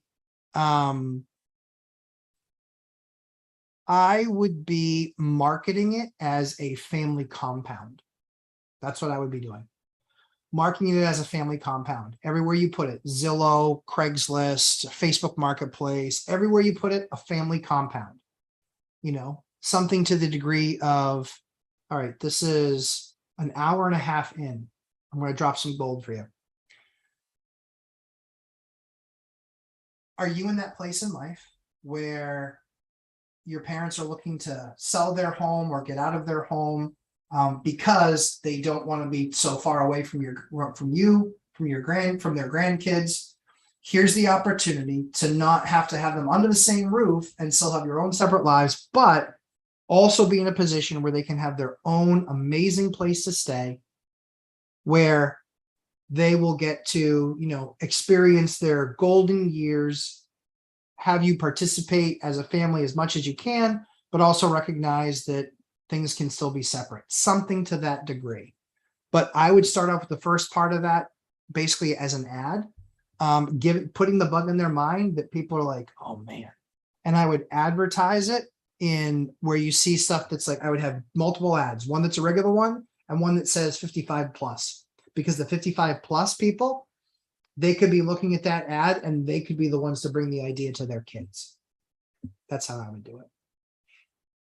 Joe Gentili, Matt, the countertop advice was on point. You're the man. Thank you. You're very welcome, Joe. I'm happy to do it for you, man. Yeah, epoxy's coming up too. Don't do concrete. That's way too hard, very expensive.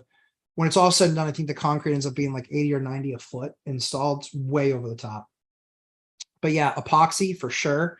But butcher block, and then poly them. They look beautiful. Tricky Y. Hey, Tricky Y. Thanks for coming to hang out on the channel.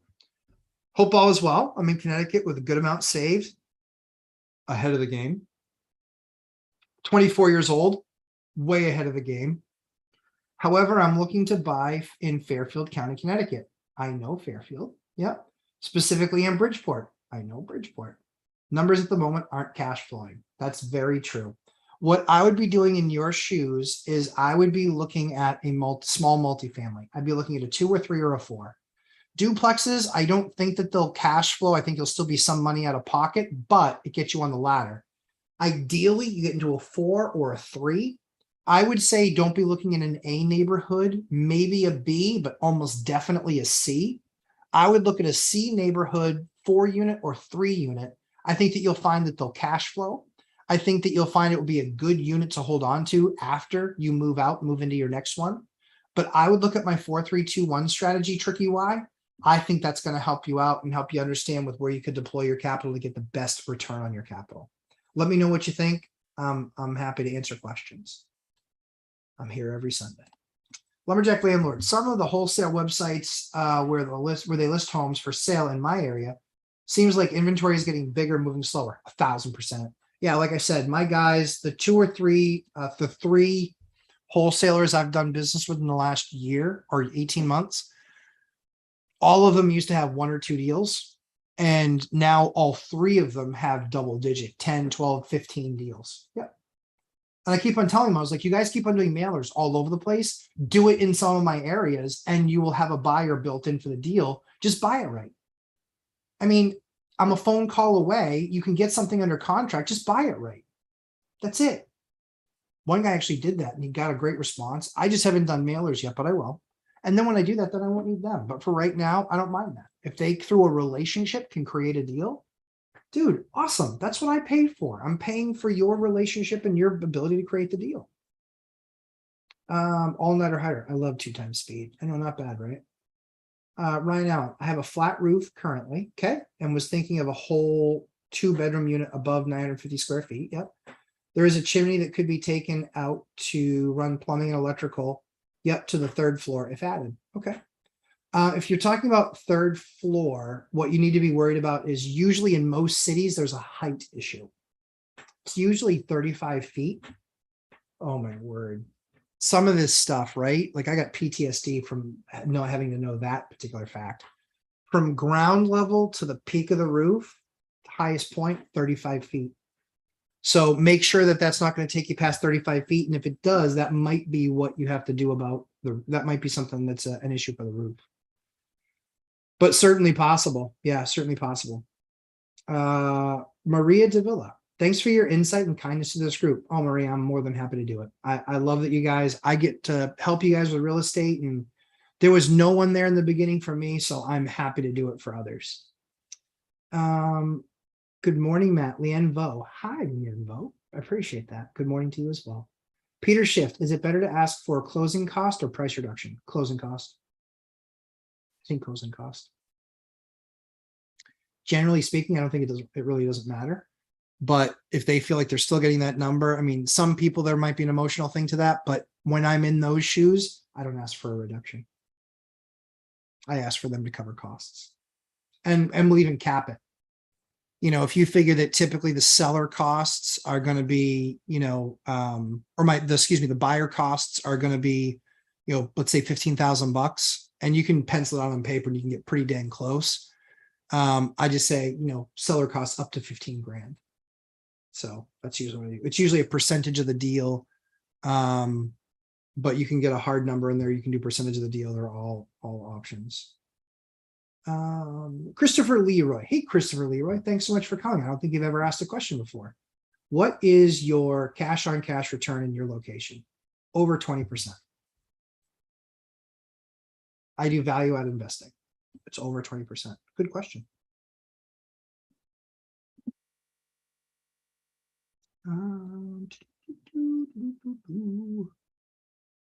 Dion talk financial freedom. I haven't used wholesalers in my area. They are all nuts. That's a quote. You can't get mad at me. It's a quote. Yeah, some areas, the wholesalers like, look, I got another great deal for you. Dude, it wouldn't even list for that on MLS if you posted it. Go away. There are some of those for sure. And okay, yes, I watched your digital card video. I need to get that. Yes. Do I need a real estate agent for wholesale deals? No, that's the best part. That's why they can wholesale them, is because you don't need an agent involved. You will get an attorney to close out the transaction, or a closing company, depending on what your state allows, to close out the transaction. So you will get that. But usually a wholesaler, they've already signed the deal. What they're doing is they're transferring the right to close on that to you. But yeah, definitely talk to, I don't know if your state has closing attorneys or if they have closing companies, but I would talk to both. Make sure that you understand exactly what their process is and exactly what you should be looking for. Consult them beforehand, because how you feel comfortable about them in that process, they might be like, oh yeah, we don't really do any of those. Then don't use them, right? Don't use them. You want expertise. You don't want them learning on your dime. You also don't want them making a mistake on your dime. So yeah, that's how I would do it. Tanisha. Hey, Tanisha Butler. Thanks for coming. I don't think you've ever asked a question before, so I'm happy to answer your question. I'm looking to get into my first duplex, but it has a well. Okay. Have you ever dealt with any multi-units with this? Yep. I'm not sure one way or the other. Never dealt with a well before. Okay. So I have dealt with a number of wells. A few things. You must, with no flexibility whatsoever, you must have the water tested. You must, because if that well has a problem and it can't be treated and you need to dig another well, you might need to go a whole lot deeper. And I can tell you that wells are, in my state, they're $15,000 to $25,000 to get a well done. So that could be something that completely blows you away, right? So first thing I would do is have the water tested. Second thing is I would actually have a well company other than the one that takes care of it, inspect it. That has to be part of your inspection process, because it's going to be water quality. But also the things with wells are not only the quality of water, but then the pump and the electric servicing them. Is the well pump, well pump can be $1,200-1,500 depending on how deep the well is. So you'll just want to make sure that you absolutely get that inspected first. It doesn't scare me away, but it does put other things into place that I would consider. So well pump, testing the water. I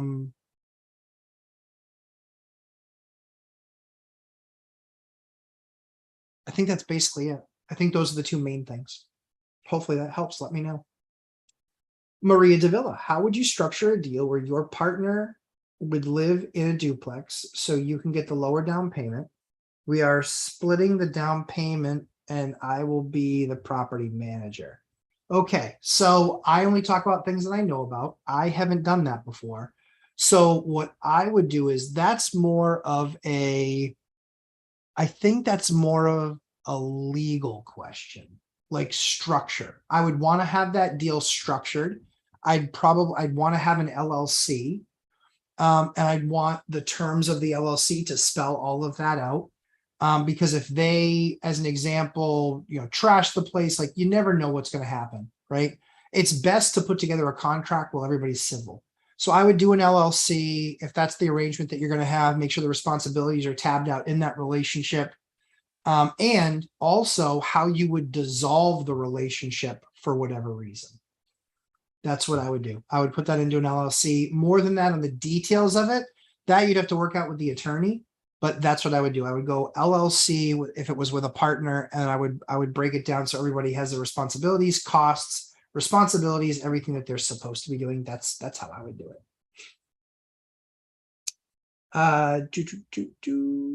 Anna K, Millennial Mike, I will search on your wholesale video. Thank you. Yeah, Millennial Mike's great. He's long distance investor, has done a wholesale deal, house hacks as well. Shocker. And Hassacks in a duplex too. So yeah, Millennial Mike is a great resource, especially for remote investing. Dave Mellick, on properties where the tenants are supposed to maintain the yard, how do you set the standard and what do you do if they don't meet that? We have a tenant that mows, but that is it, and it looks like crap. Yeah, so I only have, if you want that pride of ownership, that's going to cost you. It's just going to cost you. So the expectation can be, you can put in the lease, this is what's expected for this amount of credit. If they're not getting any credit, then you say, well, that stuff isn't being done. I want that stuff done. I'm gonna have to bring somebody else in, and quite frankly, I'm just gonna pass it on and it's gonna be added to your rent. And that's gonna be more expensive than you guys just doing it. That's how I would have that conversation. Yep. I have 2 tenants that mow the lawn and do their yard work. It doesn't look as good as a pro doing it, but it looks good and they're happy. Looks good enough and they're happy.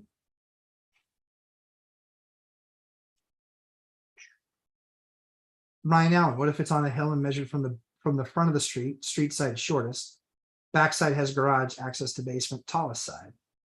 Yeah, that's where you'll look in the town statutes. Look at the town. Yep, what the rules are there. They'll tell you what point to measure from. Sometimes they measure from the curb. Sometimes they measure from the front of the house. Sometimes the back of the house. It really makes a difference, because we have that a lot too, where there's some hills downtown where the house on the, right side of the street, that will have the tallest part be the front of the house, and the house on the left side of the street, the back half is, because the hill goes this way. So we see that. We see that a lot.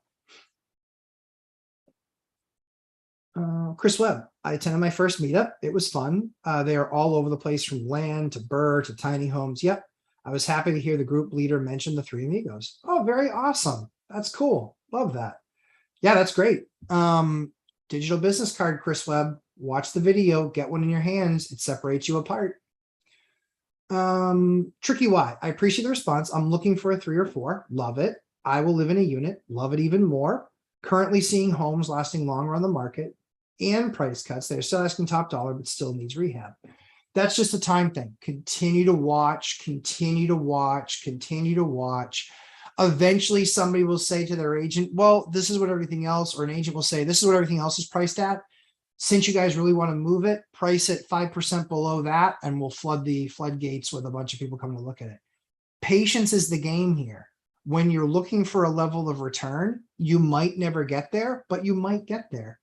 On deals like that, especially something that's been on the market 15 to 30 days, don't be afraid to make an offer, and make it an offer that works based on your numbers. If you're like, hey, that house really only works at 400, but it's priced at 450, and it's been on the market for a month, call the agent and say, I'm not trying to, can you tell me about the property? Tell you about the property. That sounds great. Would love to look at it. Okay, let's go look at it. Fine, look at it.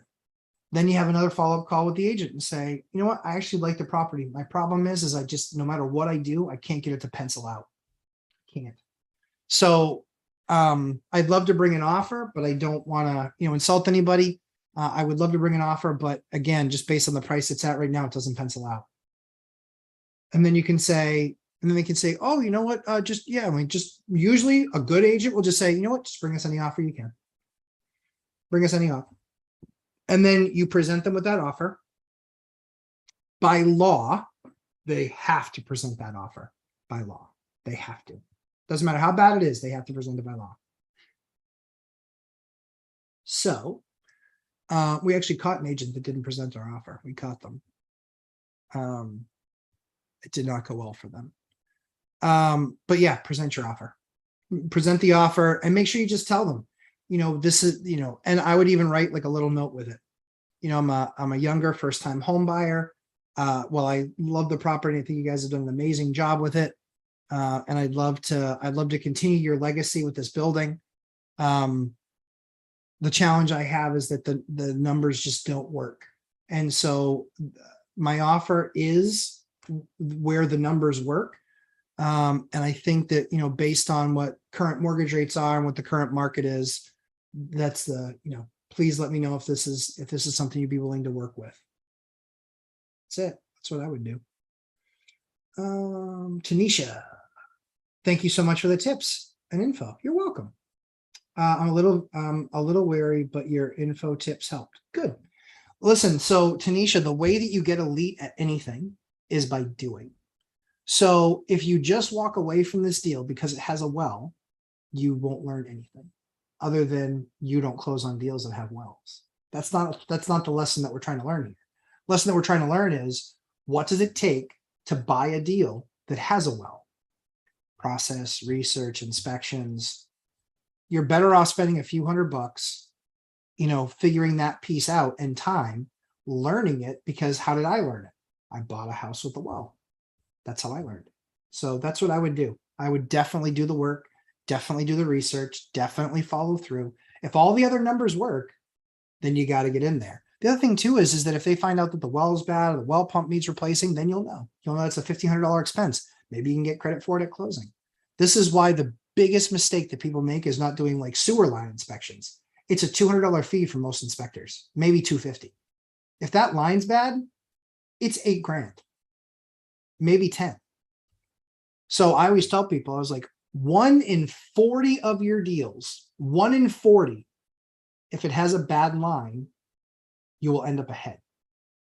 1 in 40. If 1 in 40 has a bad line, you end up ahead. If number 41 has a bad line, okay, you're a couple $100 behind. But that's how big the numbers are. It's risk reward ratio.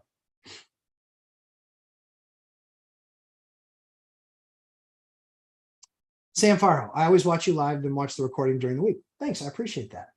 Yeah, I know some of the stuff that I cover. I mean, like I do the same thing. I have to watch stuff twice, 3 times. I do, totally do.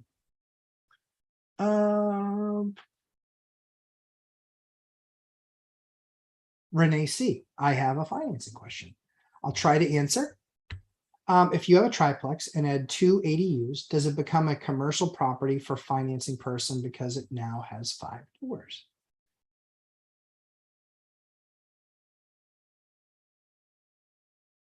Maybe. The reason why maybe is some banks will consider that a 5. Others will consider that a house or a triplex with 2 ADUs. Typically, I think you're going to be on the commercial side. I think you're going to go to 5. But I would ask, what I would do is before you do that, I would make sure that you ask banks for what that policy is, make them show it to you in writing, because then you can at least, if you ever had to sell, then you can link up that buyer with that bank. But I would be asking multiple banks that question. I think it makes it a 5 in all honesty. Now that I think about it, but yeah, that's what I would do. I would just talk to 3 or 4 banks and then have them show it to you that they would do that. Get something, say, sending them an email saying, hey guys, thanks so much for your time. Really appreciate it. Thanks for going over this with me. Again, it's a triplex with 2 ADUs. And I just want to make sure my understanding is, and then ... everything that they said, and then say, if you can just confirm that, I'd really appreciate that. And then do that. If they don't confirm an email, you probably got a problem.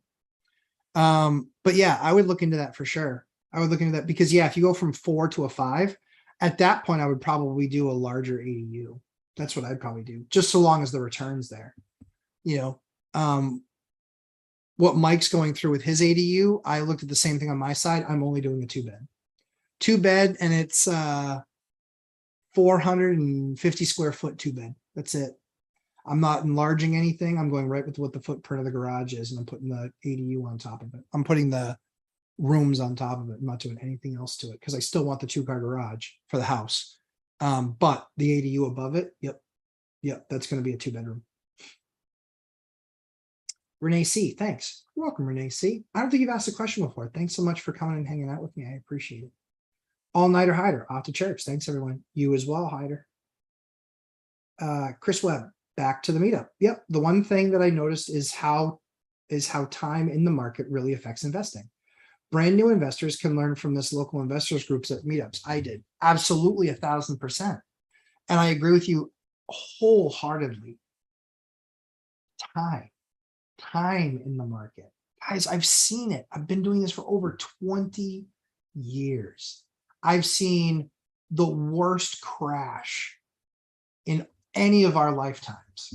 I lived through it. I made it through. I didn't lose my home to foreclosure. I didn't sign terms on the deals I didn't understand.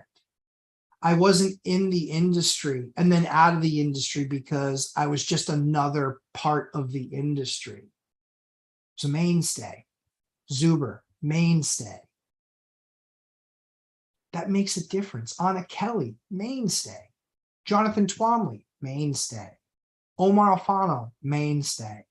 These guys made it through those times. The worst crash in our generation, and they made it through. What am I going to do? Take someone's advice who lost everything during that time because they didn't know how to do the math, because they didn't know what the process was, because they had all their eggs in a certain basket? Maybe they learned from it, maybe they didn't, but I made it through. So I already navigated through it. I already made it through it. That's the difference. Deal with somebody that's made it through those adverse times, made it through those things. Does somebody that lost it all have something to teach? Absolutely. Do they have more to teach if they built it back? Absolutely. Do they have even more to teach if they didn't lose it? Of course they do, because they navigated. I navigated through it. Zuber navigated through it. It's not a slight on them as people, but it is factual. It's factual. You know, you go with the investor who's done what you're trying to do and navigated through it. Just the way it goes. Yeah, did I have to max out credit cards? Yep, I did. But I was smart enough to have the lines of credit open. What did I do with that money? I made sure that everything that I spent was on money that was going to get me more money back, which was redoing my unit, making it nicer, giving me a better return. If I could spend $5,000 and it was going to pay me $5,000 or $6,000 back that year, yeah, I did that. In fact, I did do it, and it crushed for me. Because then the next year, when I was still struggling, guess what? I made that same $5,000 again. Listen, those are smart financial decisions. Real estate investors, largely, if you've been doing it for 20 years, you're not some bump along the road moron. If you've done it for 4, 3, you might be, not guaranteed that you are, you might be. But if you lasted 20 and you made it through all of that we went through, especially like the dot-com bubble and then the Great Recession, and then what started to happen in 2018, 2019, what started to happen there, I actually called that correction. And then once we got a bunch of money into the market, then it was like, well, that correction's going to be wrong. And it corrected. So of course it did. But short of putting 40% more money supply into the market, I was going to be right. And again, it was just a correction, a business cycle. But do the work, own the work, and listen to people that have been through it before. And also, the other thing that some people do is they don't have any cash reserve. Guys, cash is, I think Gary Vaynerchuk says, cash is oxygen for a business. It is. If you don't have it, it's really hard to keep your head above water. Sam Farho, do you buy new or used fridges for your rentals? New. I bought some used in the very beginning because that's all I could afford, and the difference was appreciable. It was half the price. But now new. I don't want the call. I don't want the extra time. Yep. Uloa Construction. Thanks. You're welcome, Uloa Construction. Thanks for asking the question. Hopefully what I answered was helpful. Ryan Allen at Chris Webb. Where did you find local meetups? Have you looked in my area without any luck? I have looked in my area without any luck. Ryan, wasn't your town just named like the most depressing, or like top 10 most depressing towns in America? Did I see that? I think it was. That's all right. One of the towns that I invested in was named the ugliest in New Hampshire. You know, it's not ugly. My 27% average returns. Pretty sure the YouTube algorithm can pick up the finger, so I won't give the finger to the camera. But that's all I have to say.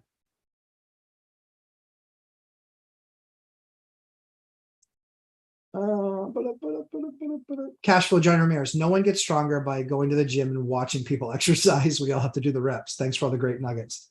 Perfectly said, Johnny. Perfectly said. Honest to God. I literally heard, little off topic. I heard an executive assistant say executive and then start acting like the emails that were being sent, that she was a part of those emails, not a part of those emails. So same thing. Just because you see the email and what somebody decided to write doesn't mean you have any correlation or correlation of how it relates to the rest of what's going on, or understanding of all the other moving parts and pieces. It only means that you've read the result. Little off topic tidbit from me. Kip Stephens, great Star Wars find. I know, right? It's awesome. The picture that I sent on Instagram today, guys, by the way, was my office or my new studio. Should be done end of next week. No, end of the month. Sorry, end of the month. 2 more weeks.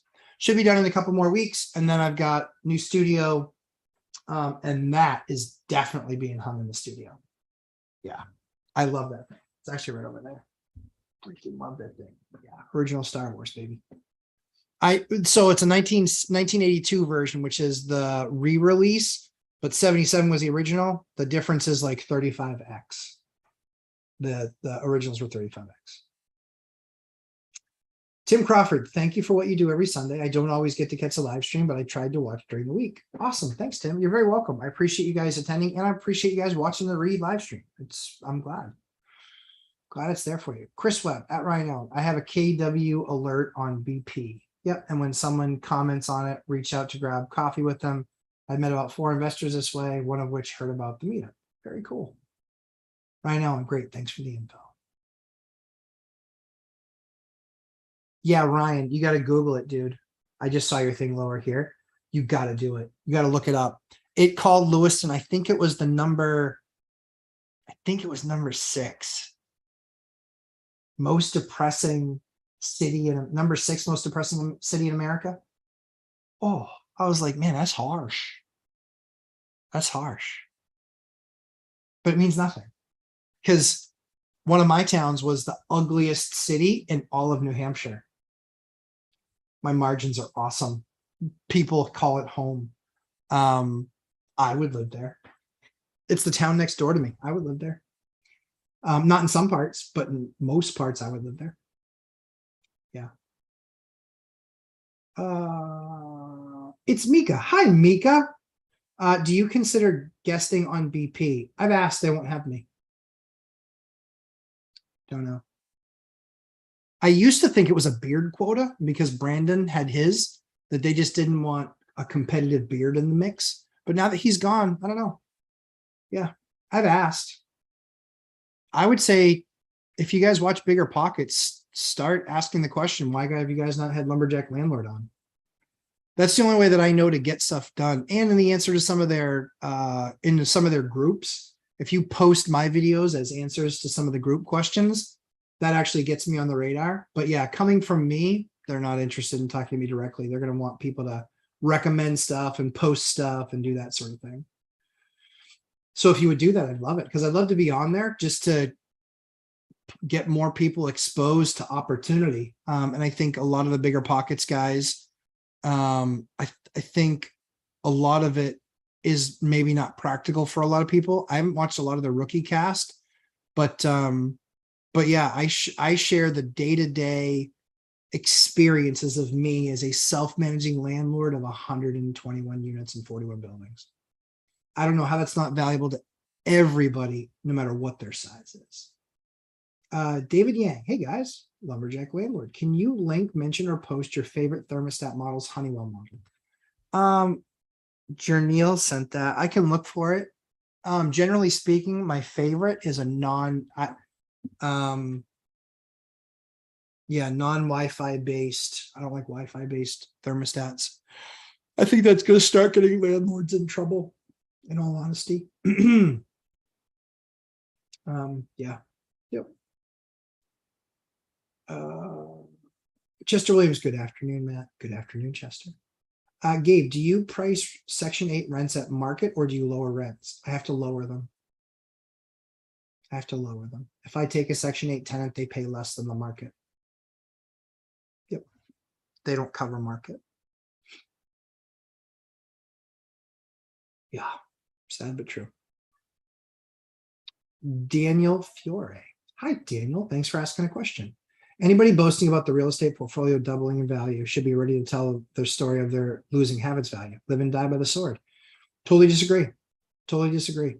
I think at the end of the day, though, I mean, I think that a lot more homeowners brag about how much their house has increased in value versus investors bragging about how much their portfolio has. Because I've heard that from pretty much every person that owns a house. I've heard how much their house has gone up in the last year or two. And I have lots of investor friends and we haven't talked about it at all. Like it's not one of those things that we talk about. In all honesty, I do it once a year. And it's because it's part of the banking exercise for me because I have the net worth that I have. I have to do it. I have no way around it. So I have to do it.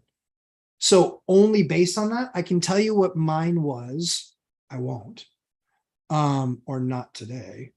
I can tell you what mine was like in January of any year, but not anything outside that because I don't track it. I just don't.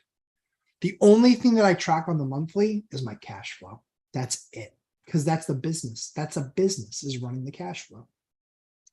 Chester Williams, I'm working on a follow-up report for the meeting from last week. Yep, that's right. Working on a Sunday. Nice.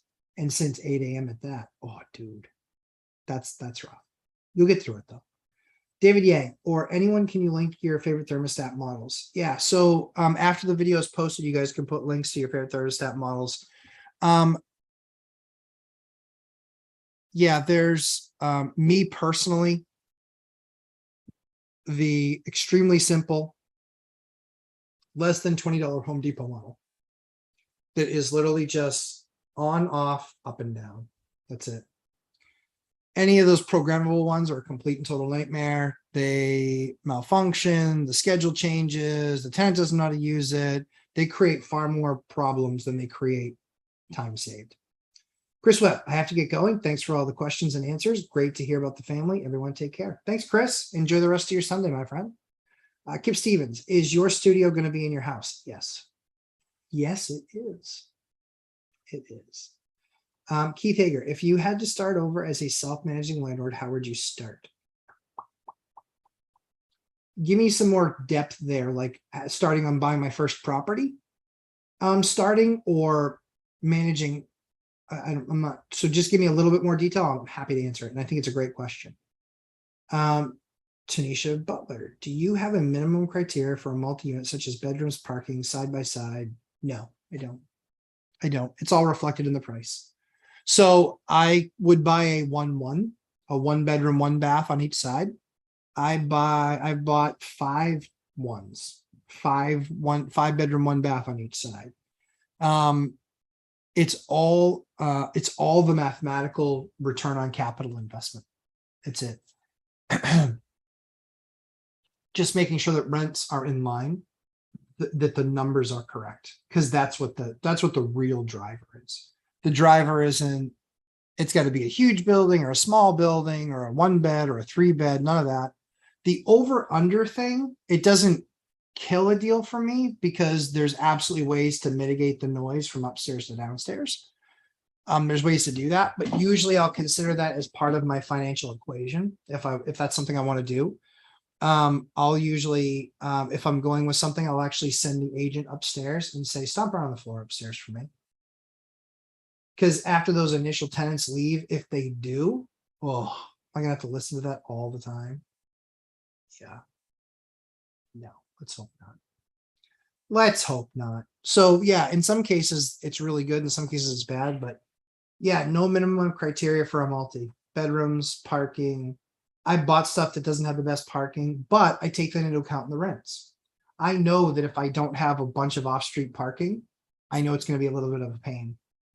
I have one building that has So I own two buildings next to each other. One building on one side has a 6-bedroom on this side of the duplex. This one has a 5-bedroom on this side of the duplex. So that's 11 bedrooms. They're not rented out to families. They're rented out to young professionals. It's 11 cars. There's only room enough in those driveways for 3. That's it. So during the wintertime, when there's winter ban, they have to park in the parking garage. Well, for me, I'm lucky because the parking garage is 1 block away. So they can drive over there and do a pickup. And then when they send me their receipt, I actually even pay for it. I don't even make them pay for it. I just say, yeah, just send me your receipt and I'll pay for it. If it's for 1 day, I'll pay for it. That's what I do. Keith Hager, if the dollar crashes and the future money is at an unknown, or if you had a fatal lawsuit that wiped you out, how would you start over? I'd call Mike and I'd replace his property management company. That's the path to success pretty quick. Let's see, what would I do?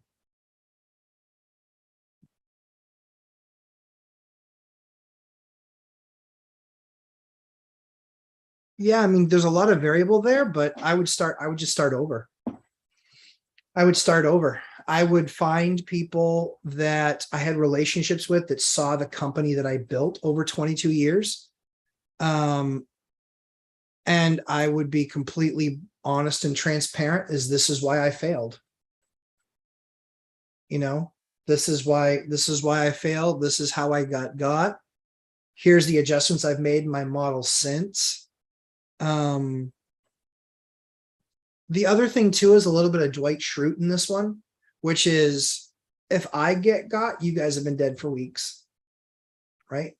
So that's kind of the way that I look at it is I don't have to be faster than the bear. I just have to be faster than you outrunning the bear. So that's where I think I think there's a big piece of that. And so, yeah, if anything, there's some Chester Williams one rental at a time. Yeah, I would just build back the business. I would build back. I know of other people that would also be in a position where maybe that's the reason that they sell. Like I would just start dialing for dollars. That's what I would do. Just start making phone calls. I would start burning up all those relationships that I've sewn into all these people over all of these years and just say, hey, what problem can I solve for you? What problem can I solve for you?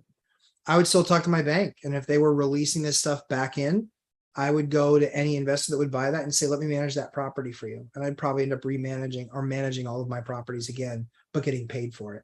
I might not own the property, but I can manage them all. Those are probably some of the things that I would do. Would depend on the rest of it. Yep. Like I said, the Dwight Schruteism. If I get got, you guys have been dead for weeks. Yeah, Chester. Yeah. Yeah. I don't need to be faster than the bear. I only need to be faster than you. And I likely would play dirty. I'd probably trip you.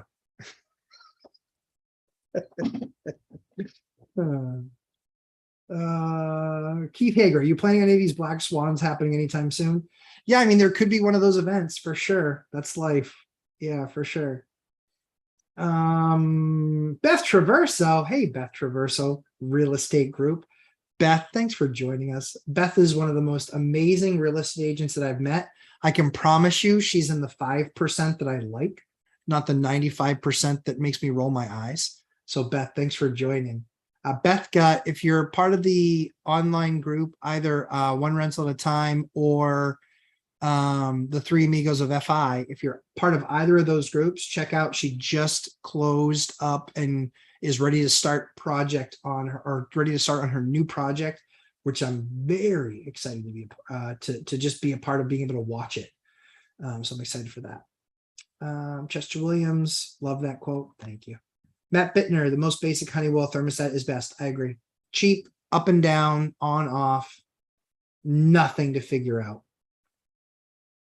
Yep. Autocorrect. I know, right, Chester? Kip Stephens, Emerson Sensi Wi-Fi smart thermostat ST55 is what I use as an HVAC contractor. Stupid, easy, simple, $100 on Amazon. So I know that you're an HVAC contractor, and I love, and just so you guys know, I think that that's a great thermostat. The only issue I think we're going to start having, and for me, I'm waiting until people really, until we really start seeing votes on this and policy around it. The purpose of having that Wi-Fi is for a number of reasons. The main thing is you check in and it's 79 degrees. What are you going to do? Are you going to turn it down? You're probably going to turn it down. Is that legal? Can you? Are you allowed to? That's where I think the world is right now. All of our technology, 100% of it is all air gapped. Air gapped means that there's no connection to Wi-Fi. I have my electronic locks, the quick set, never die locks. I have those and they're air gapped. I don't have to worry about somebody jumping on the Wi-Fi. How often do you guys hear about Wi-Fi networks being compromised? Guys, just, yeah, not for me, guys, not for me. Not until I know from a security perspective, because there's going to be a landmark case, right? Where somebody gets onto somebody's Wi-Fi and opens the door and steals and finds a way to get the Wi-Fi lock open, and then all the stuff gets stolen. Who's liable? Is it the tenant? They might have renter's insurance, but what happens if the renter's insurance denies the claim because it wasn't their fault? These are roads I don't want to go down. They are roads I don't want to go down. So for me, just until we see a little bit more legislation and rules around that stuff for liability, I'll keep my stuff air gapped. It still gives me the functionality that I need. And I can only imagine going to court and having the judge say, did you turn down their thermostat?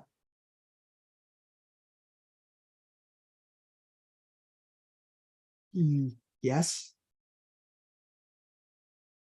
What's that judge's answer going to be? Like, you effectively gained access to their unit. Kip Stephens, you can get them with Wi-Fi, without Wi-Fi as well. Perfect. The Wi-Fi thing, and like I said, Wi-Fi on your personal home, totally get it, 1000% get it. My house has them, except it's a little bit different on my house. Mine's on a secure network that I have a smart home. Mine's on a secure network, firewalled the whole 9 yards. Once you get into that, you then have to break into an app. After you break into that app, then you can have that control. So it's a little bit more difficult on my network, but it was designed that way. But still, don't love I prefer the air gap stuff. I am not a big Alexa fan. I am not. No. Now, I agree with Gary Vaynerchuk. Those that own voice are going to dominate in their markets. I do agree with that. But I think we've all seen quite enough. Maybe you love the convenience more than you care about the security, and I don't judge that. That's fine. You can have it in your house. I don't want to stop you from being able to have it in your house, but I don't want it in mine. I just don't. Something real quick to think about. I'm not sure if you guys, something that you guys should probably take an eye or a look to. So last week, I'm sure maybe you guys saw,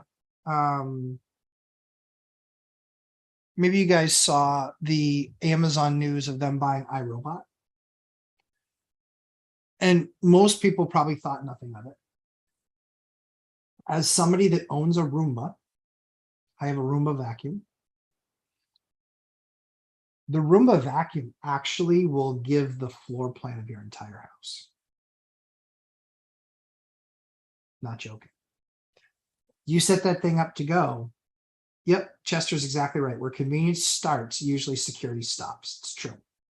But that Roomba, as it has made its way around my house, it's completely mapped out the floor plan of my house. While I understand that Amazon's kind of going after that, I get it. Like, they want to do that whole entire house thing. They'll own your house, Ring doorbell and Roomba and all of that stuff. But guys, let's face it, at that point, you've got cameras on the outside of your house. You have a Roomba that actually will literally map out the entire square footage and floor plan of your house. It's literally what the more expensive Roombas do, is they actually will create that floor plan. So not a conspiracy theorist, but something interesting that I thought you guys might like to know is that's what I viewed when I saw Amazon buying iRobot. I know how the Roomba works. We actually have it set on random, but that I believe that that's going to be their next steps. I think that that's what they're going to do. So that's just my thought. Have you had an HVAC system split into zones? Yep. My duplex currently has one zone with thermostat on the first floor. Yes, I have had it split into zones. Yes. So it's a little bit more difficult than that, but possible. Yes. Kip Stephens, you can have them without Wi-Fi as well. Excellent. It's Mika. What would you do if you found out your tenant illegally subleasing and not paying your rent? The sublet tenant found out and reached out to me that my tenant claiming she owns the house. I would do a demand for rent. I would do an eviction notice. Yep, right away. That's only going to fester and get worse with age. Yep, I would immediately post an eviction. You're in for probably a little bit of a road, but maybe that person subleasing would be interested in doing a lease with you directly. But you're probably going to have, I would say, I don't know your state laws, but usually the rule is that you have to then evict that tenant that is then subleasing. Kip Stephens. So you're not a big fan of Alexa? I am not. Nope. Tim Crawford, I agree with you with the Wi-Fi, and I don't like that idea either. Yeah, again, I'm all for people having in the forwarding of technology. Totally get it. I work in tech, so I'm fine with that. I just want the choice to whether or not I put those products in my house. That's all. And for me, I don't want the liability, so I will make it so somebody can pick a lock. Somebody eventually will be able to figure out the key codes on and the keypads on these. I don't want to make it easier where they can do it from 50 feet away based on Wi-Fi, jumping on the network, and then finding it out and opening up the door from 50 feet away so they just walk in. Because who's watching? Maybe somebody is watching, but they were like, there's 5 other people in that house. Maybe it's just a guest and they let them walk in. No one's going to think of that. So yeah, for me, I'll stay air gapped. And if you ever want an amazing video, I watch a lot of documentaries. If you ever want an amazing video, watch 0 Days. It's an amazing documentary specifically on air gap. It's a phenomenal documentary. It'll blow your mind. Blew my mind. It's probably one of my top 10 most blown mind documentaries. I watch a lot of them. David Yang, good point. Kip, you can disable the Wi-Fi. Yeah, I think so. Kip Stephens, SOS Properties. I just installed 4 Google Nest stats Thursday. Biggest, worst stat on the market. Agreed. Took me 6 hours to install. Holy cow. That is way too much for Big Brother. Yeah, right? Yeah, so again, not a conspiracy, just my view of things. Imagine, like, these tech companies, they will cameras. In fact, I got a letter from my local police department that said, we understand that you have a camera on this house. We would like you to, on this date, we'd like you to send us pictures. Oh, what? Well, just stills. Well, now it's just stills. Ay caramba. Like, yeah, that just makes me a little bit nervous. There's cameras everywhere. And it's not like I'm trying to get away with anything, but, talk about it like just invasion of privacy, right? Like, not everything can be explained away, even if it's the most innocent of things,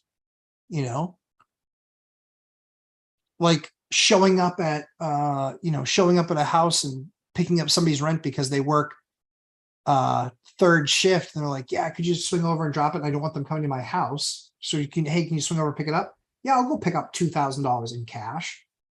Well, is that a story? Well, it was their rent. Prove it. How would you like me to prove it? Like, it looks suspect, but it's as clean as the day is long. But would I want a camera of me doing that? Not particularly. Just Williams, subletting a unit when it's outside the borders of the lease is normally immediately grounds for eviction. Yep. And that should be clear to the lessee as the lease signing. Yep, for sure. Daniel Fiore, your phone is subject to geofence warrants. Yep. Location and search history data. Yep. This is timeless. Yep. Law enforcement can look into it 10 years back. Yes. So totally agree. Yes. Yep. That's not wrong. Matt Bittner, Nest. So in that particular case, though, my phone, that's not going to make me any more liable than what I am liable, if that makes sense. Like having a lock that I purchased, that I own, that I put on the building, having it on the network, which is what's gone to the building, then having that breached somehow and gotten in, which gives the insurance company plausible deniability to say, wasn't our issue. We didn't do it. We're not honoring that claim. It was something where they used a lock that should not have been used or whatever reason, right? Just opening up the door. That's all.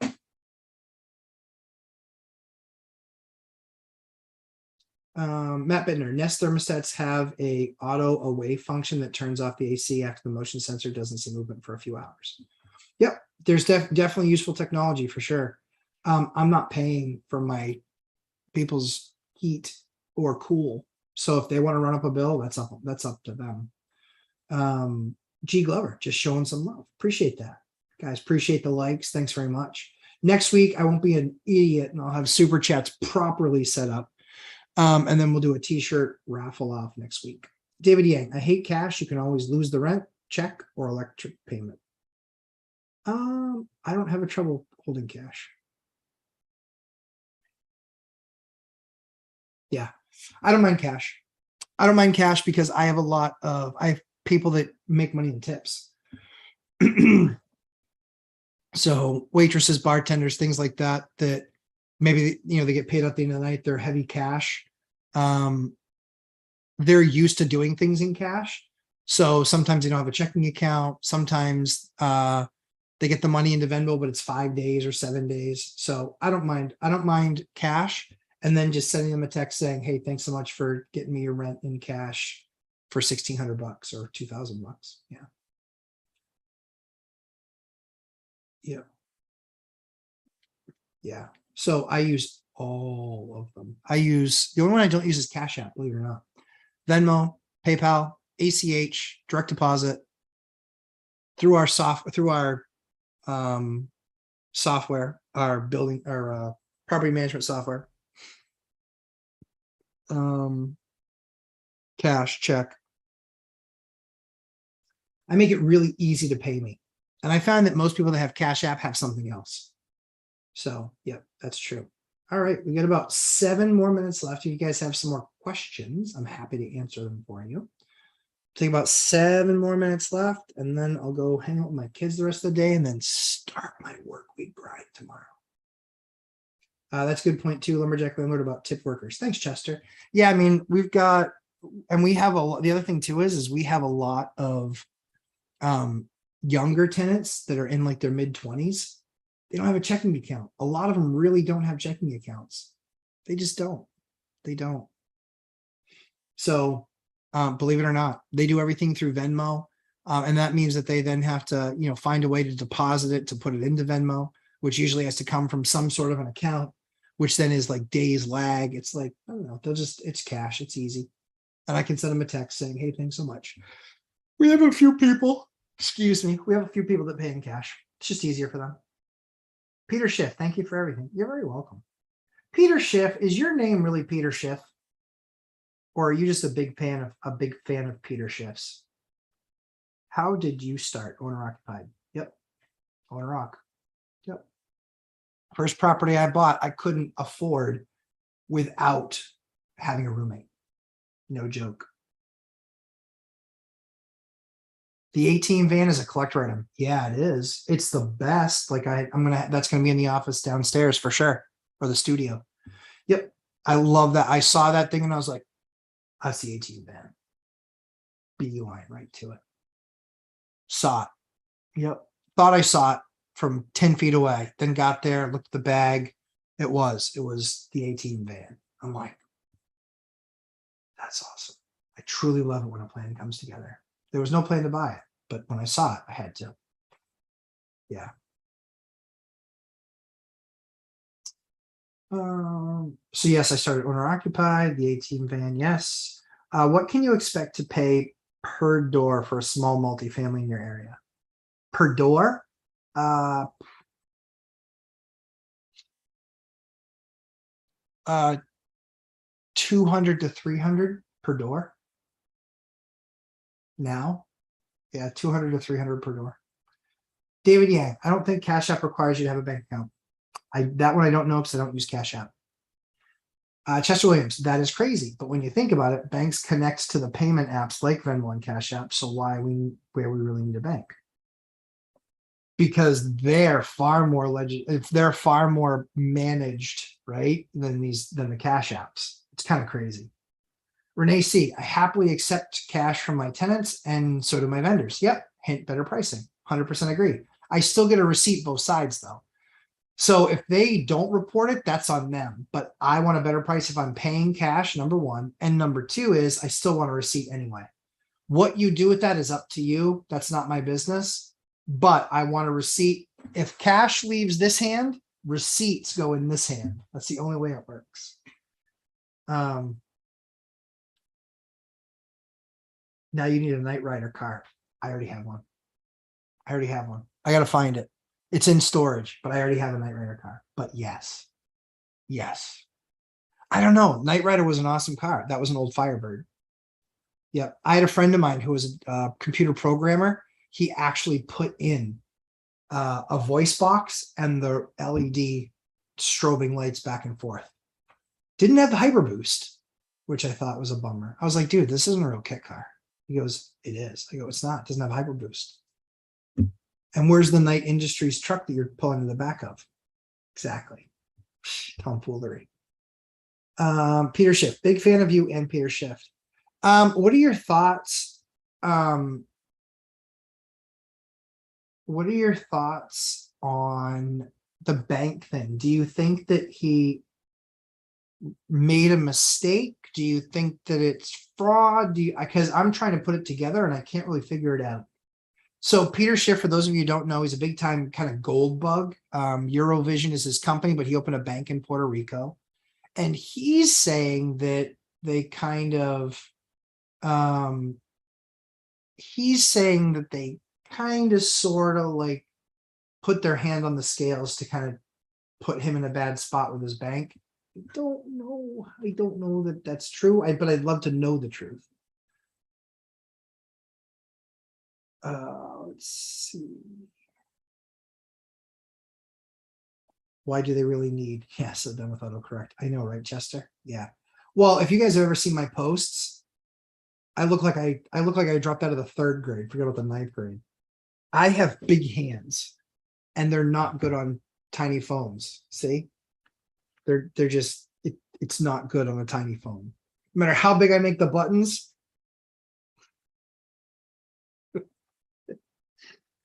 Honestly, I am the worst texter. It's so funny. It's horrible.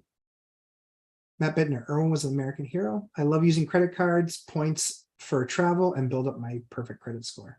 Yeah. Yep. The only challenge there is if they're taking the, oh, you mean for vendors? Yeah. Yeah. But most roofing companies aren't going to take a credit card.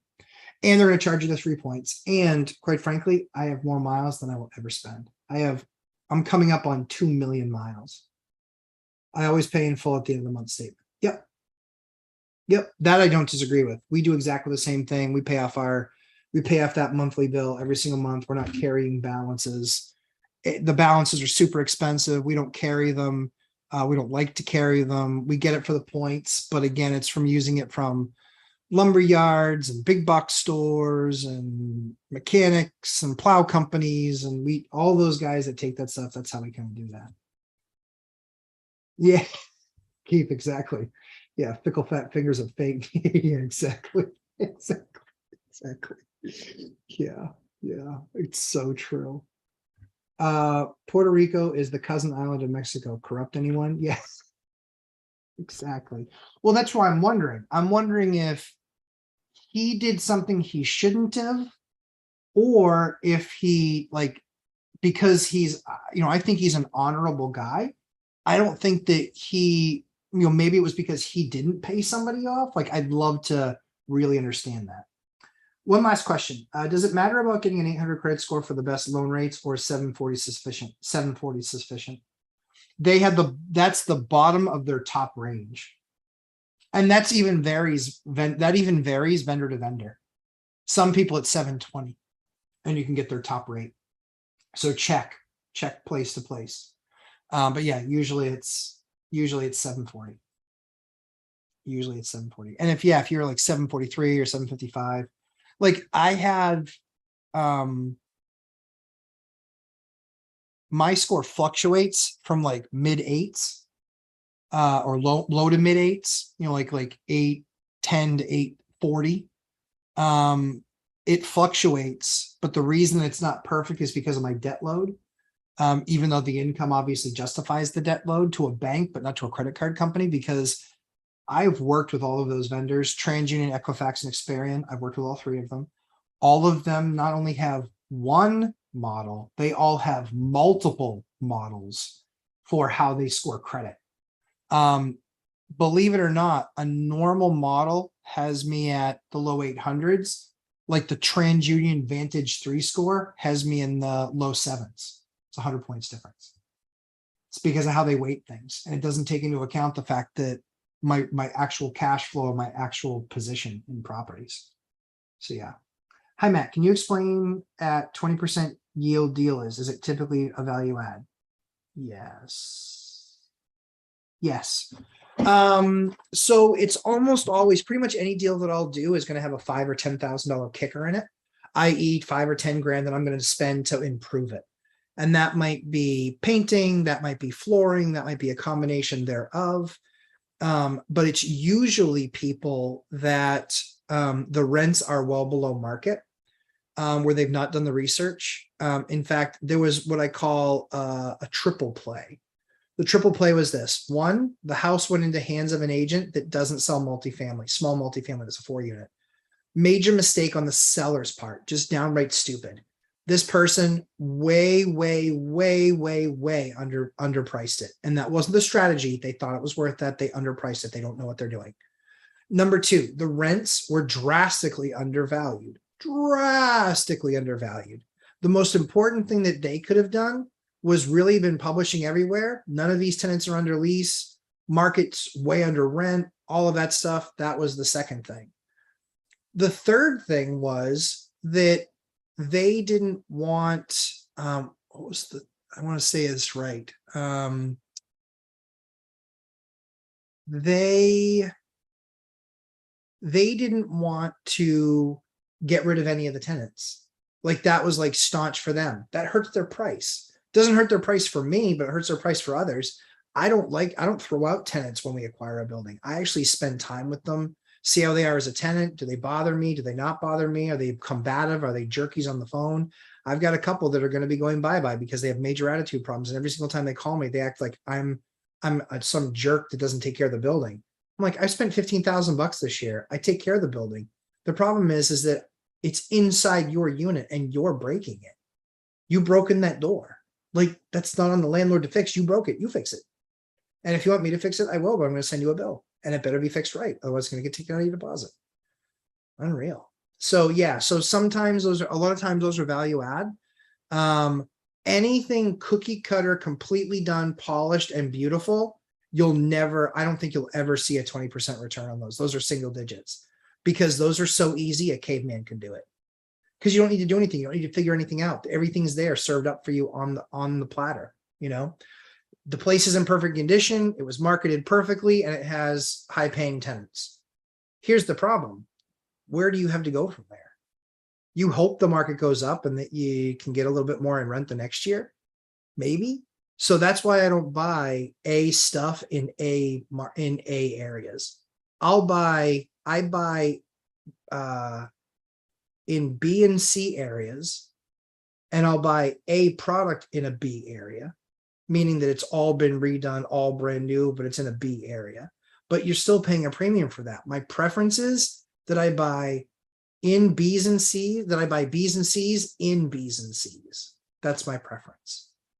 buying a B and C value, being a B and C value, or not value based property in a B or C area. So that's that example. Keith Hager, the richest man in Babylon became the banker himself. Cash and coins are the bank. You become the bank. Yes. Sort of. Cash is fiat, but yeah. Chester Williams, that is awesome to know. No need to get a borderline near perfect credit score then. Yep. Thank you, Matt. Yeah, it's not. Talk to the banks. They look at you exactly the same. I mean, again, it varies to the banks, but 804, like it's just something that they talk about in their meetings. Oh, the guy's an 804. It doesn't matter. You're getting the best rate in most places, 740 and above. And that's a number that also shifts as well. Fannie Freddie, if they're the ones behind the scenes on that deal, guess what? They'll actually change and shift down. They'll say, well, we think 680s, 680 and above will give the best product to. And it's usually because they're lower levels, like in the fives, they'll still do a deal in the fives. It'll just have a higher rate to it. Chester Williams, appreciate you taking the time. You're very welcome, sir. Robert Borenstein. Hey, Robert, thanks for jumping on and asking a question. Love your podcast. Thank you very much. I appreciate that. I'm glad to have you here. Great content. Appreciate all you do. You're very welcome. I've got several rental properties. I love it. Looking to add more in the future. Love it even more. What software would you recommend to keep things organized? Thanks. So we did an exhaustive search. It depends on how many properties you have, but we did an exhaustive search. We started when we had about 80 units. We looked at 4 or 5 different ones: Hemlane, Door Loop, Appfolio, and there was one other one that we looked at. Not important because it didn't make the list. We downsized. Hemlane was the second. So we cut the one, then we cut Hemlane, then we cut. We went with Door Loop. We cut Appfolio. Basically, to us, Door Loop and Appfolio were about the same. The difference was pricing. Pricing for Door Loop was cheaper, and onboarding. Door Loop was willing to own the onboarding process, which was a lot of work, like days, but they really own that process. Appfolio wouldn't. It was much more on us. Yeah. So I would look at Door Loop. And Appfolio. I think those are both really strong. If you're that size, I would do Door Loop if we were 50. I like the product. It's been super easy to work with. Renee C. My model here in Riverside County calls for buying value add multifamily and bringing in tenants that will pay market rent for renovated product. Existing tenants don't stay because of credit and market rents. Yep, we see that. We will work with them and raise the rent if we don't want to see the tenants go. So we try and work with them for sure. Increasingly, my lovely state, California, is making it harder to implement this model. Yeah, they are. Although we do allow for substantial remodels to vacate, renovate, and rent at market rents. Yeah, it certainly is. I know the bigger model in California, there's a lot of cash for keys out there. There's a lot of stuff like that. Props to you guys who can do it in California. New Hampshire is just very, very, very different. And I had the choice between Massachusetts, which is a lot like California. It's almost identical legislatively. And Maine is very much like California. Maine per capita has the highest number of people on assistance in the country. And then New Hampshire. And so we're in a little bit of a sandwich. And so, yeah, when I saw it, the state was the most aligned with my goals as a landlord. The state was the most aligned. New Hampshire. It wasn't even close. They just changed one law that I'm not thrilled about, which means it takes an extra 3 weeks to get tenants out when they're being evicted. So I don't love that. But yeah, a little bit more than just a little bit of a nightmare. David Yang, I started using TikTok and social media for my new additions I added this year to my portfolio. Very cool. And David, thank you for the live stream. You're very welcome. Yeah. Yep. We'll be doing a lot more social media stuff when I'm retired from the real job. We'll do a lot more of that stuff, put a lot more out. We'll never, ever get anywhere near Zuber. He just is a creating machine. But you'll see more shorts from us. You'll see some TikTok stuff. You'll see more stuff in the field. Because I work during the week now, so it's kind of tough to get into the field to show stuff. But yeah, that's kind of the story. Well, guys, I hope you all have a fantastic, fantastic week. Live stream next Sunday. We've got the Three Amigos on Thursday, back with Mike, with Zuber, Dion, and myself. Tuesday, I'm on with Mike. Last week we had a commitment, so I couldn't do it.